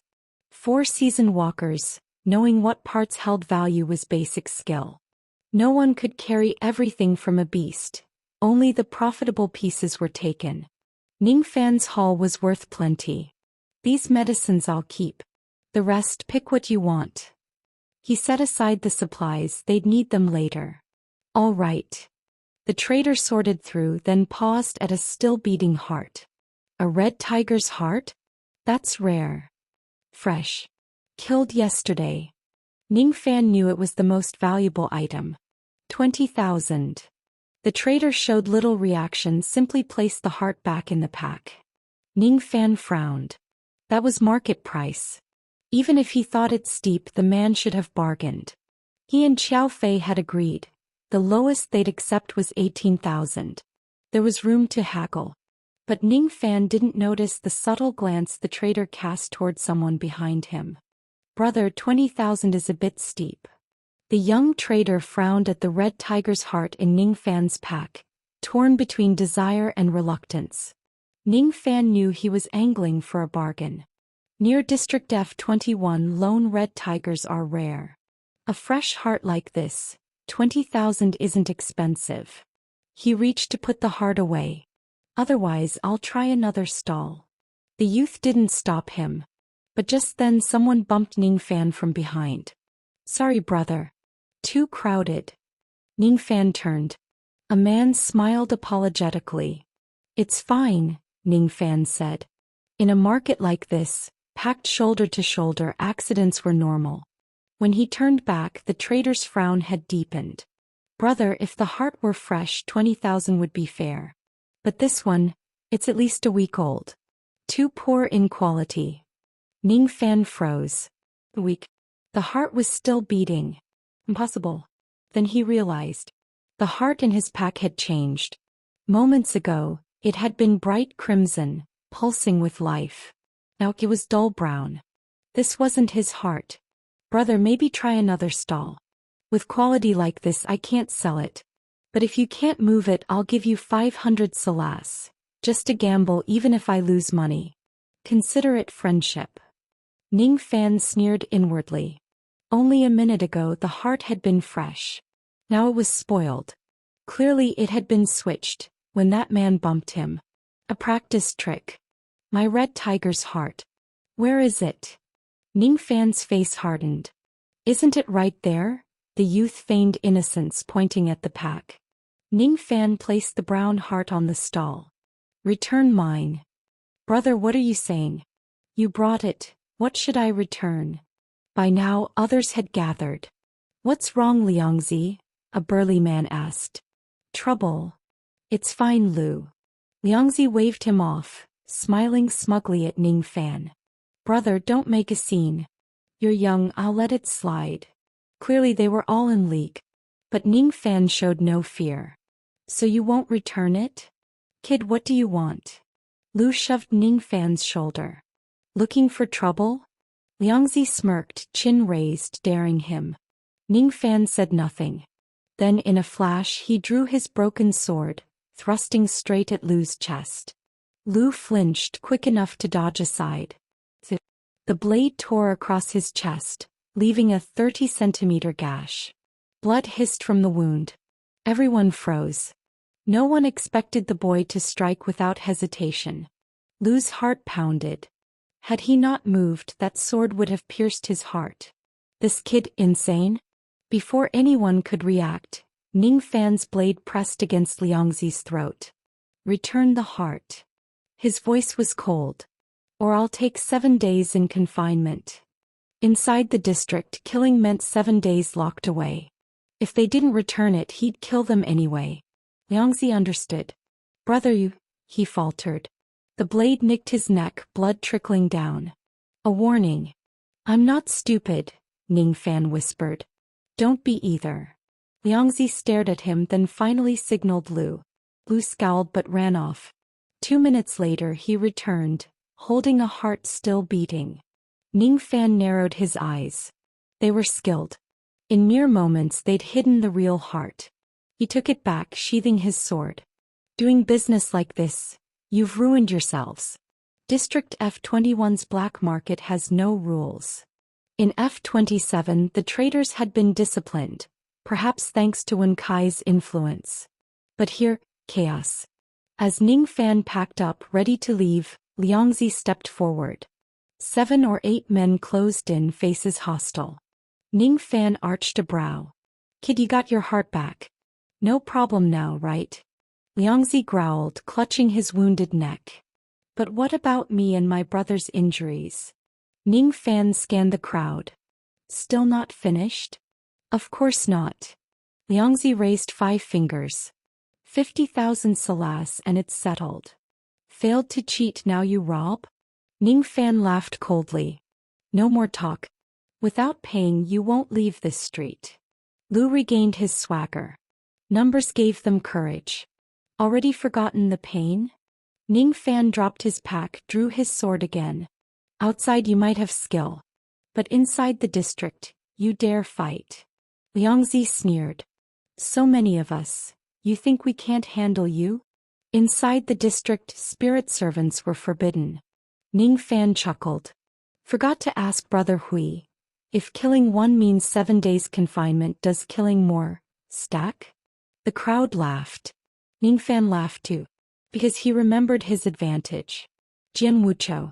The spiritless sword. In battle he didn't need to summon, which meant inside or outside the district. His strength remained untouched. Liangzi and his men still hadn't realized how dangerous the boy before them truly was.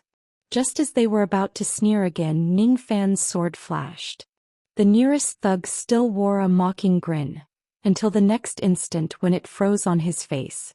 The broken blade had pierced his throat. Drip, drip. The sound of blood hitting the ground cut through the silence like a blade. The crowd fell utterly quiet. Liangzi's smile stiffened. How had he struck? No one had seen it.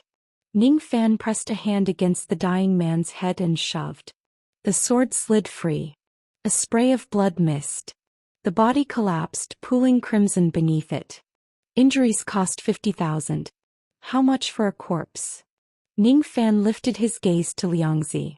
Instinctively, Liangzi and his men stepped back.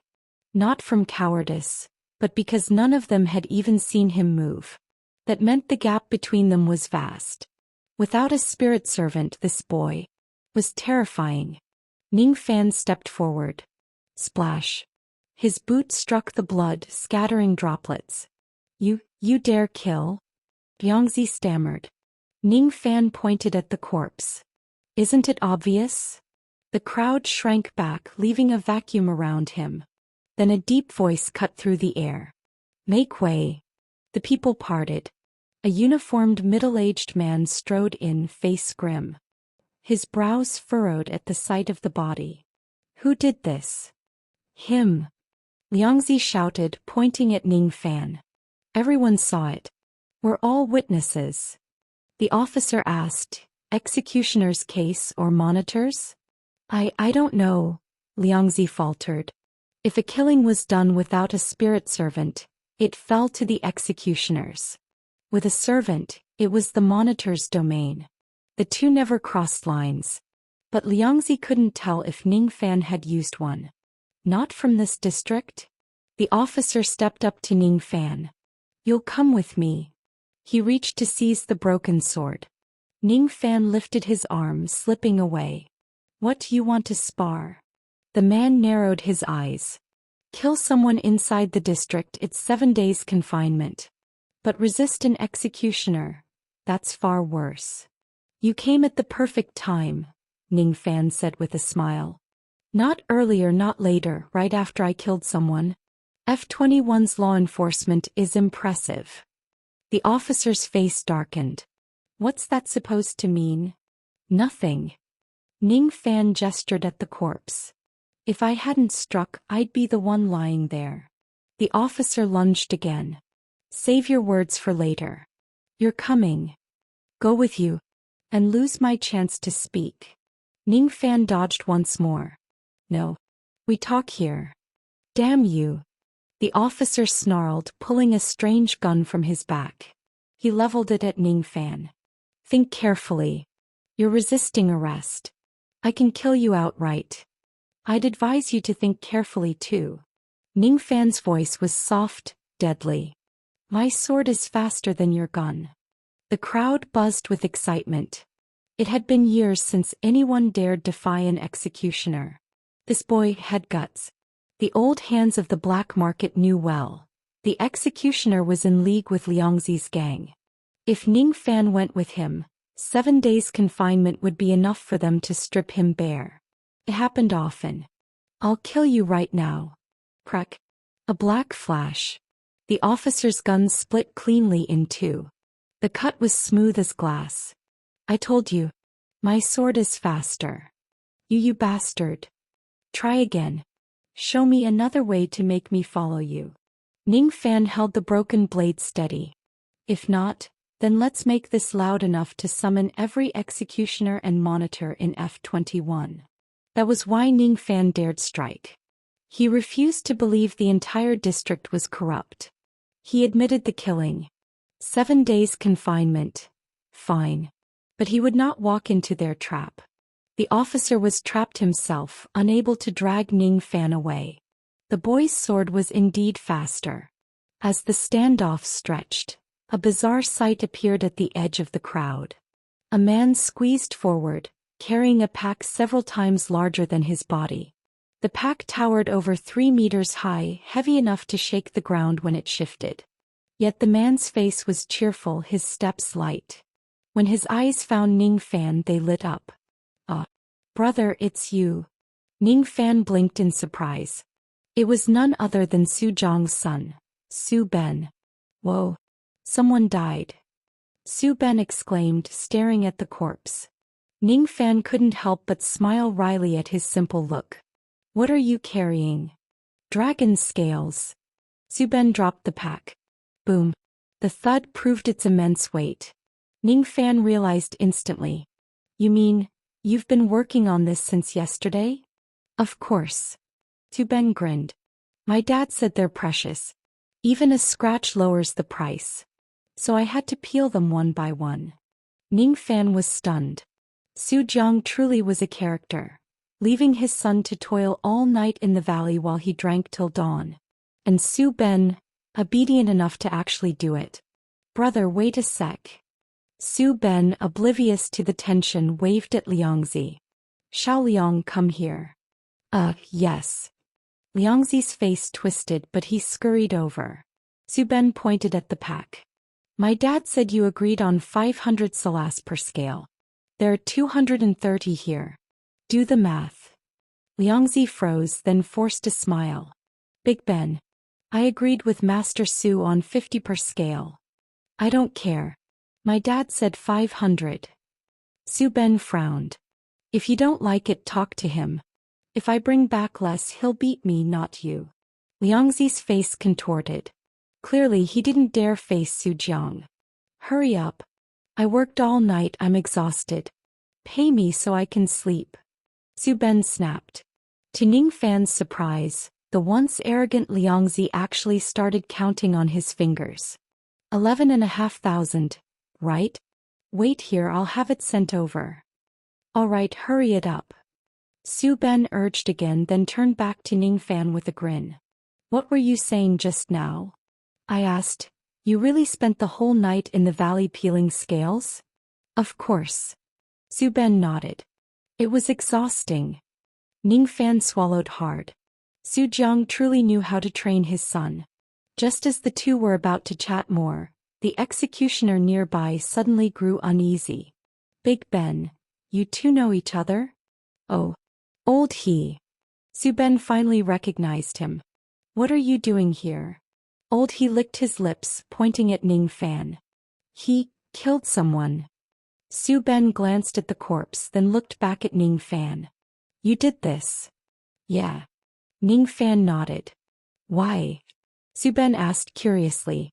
"They tried to rob me." Ning Fan gestured toward Liangzi and his men. Su Ben's brows furrowed, his glare snapping to Liangzi. "You tried to rob him?" "No, Big Ben, it's not like that." "Enough. This brother saved my father yesterday. Robbing him is robbing my father." Su Ben rolled up his sleeves. Liangzi nearly fainted. That accusation was too heavy. In all of District F21, who would dare rob Su Jiang? Smack. Su Ben's palm cracked against Liangzi's head. "My dad told you before. Business must be honest. No cheating, no extortion, no gouging. A deal is a deal." Though Su Ben was about Liangzi's age, he beat him like a father disciplining a son, slapping his head when he covered his backside, kicking his rear when he shielded his face. "Stop, Big Ben. I was wrong, all right. Brother Ben. Big Brother Ben." Liangzi fled down the street, chased by Su Ben. Fortunately, Su Ben's strength was drained after a night of labor. He gave up after a short chase. "Brother, want him to apologize to you?" Su Ben asked, returning to Ning Fan. By now, Ning Fan's anger had cooled. Truthfully, Liangzi was pitiful, beaten senseless, and soon forced to pay 11,500 for dragon scales. Painful in body, worse in heart. "No need," Ning Fan waved. "I didn't lose anything." Su Ben nodded, then turned to old he. The executioner flinched. Su Ben said seriously, Killing inside the district is against the rules. Even if he's my father's friend, my dad always said, life is about justice. Handle it properly. I'll tell him later that his savior was arrested. No. Cold sweat poured down Old He's face.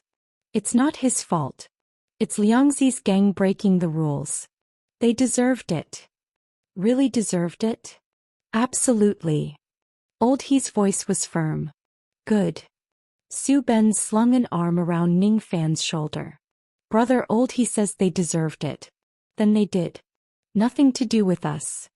Ning Fan was stunned. Was this kid truly simple or just pretending?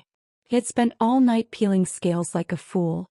Yet with a few words he had bullied and threatened the executioner into dropping the matter. I've still got things to sell. Once I'm done, I'll treat you to a meal, Ning Fan said gratefully. Tu Ben eyed his pack. What are you selling? About 10 weapons and beast parts. Beast parts. Perfect. Su Ben waved. Xiao Liang, come give my brother a price. Liangzi specialized in beast trade. Perfect for the job. Big Ben, don't ask me. I've got no money left, Liangzi whimpered. No money? You're refusing business. Su Ben glared. Tears streaming, Liangzi shuffled over, checked the pack, then looked up at Ning Fan. Brother, how much do you think is fair? In the end, Ning Fan sold all the beast parts to Liangzi for 60,000. Thanks to Su Ben's bargaining, that was 20% above market value. Between the scales and this deal, Liangzi had practically lost his shirt. The weapons sold through Su Ben's contacts fetched 2,000 apiece at market rate. Now Ning Fan held nearly 100,000 salas in his hands. He had never seen so much money in his life. Brother, what's your name? Su Ben asked on the road. Ning Fan realized they had never properly introduced themselves. I'm Ning Fan.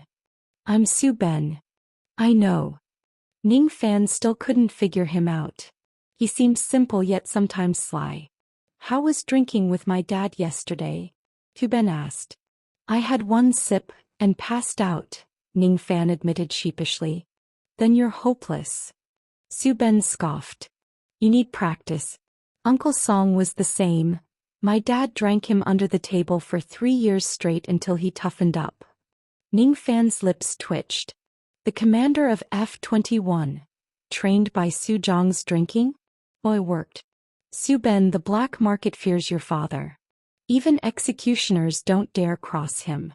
Is it because of his ties to the commander? Ning Fan asked. Su Ben shook his head. No. Then why? Because my dad's badass.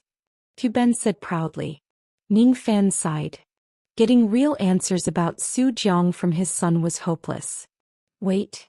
Isn't this the road to your house? Ning Fan asked, recognizing the street. Yeah. But I said I'd treat you to dinner. No rush. You're staying a few days, right? I'm exhausted. Need sleep first. Fine. We'll talk after you wake. They parted ways. That evening, Huizi and Qiao Fei finished their errands and regrouped at the inn. Captain, how did talks with Chu Hongbo go? Qiao Fei's task had been to discuss the Seoul Basin expedition. Our people handle ourselves.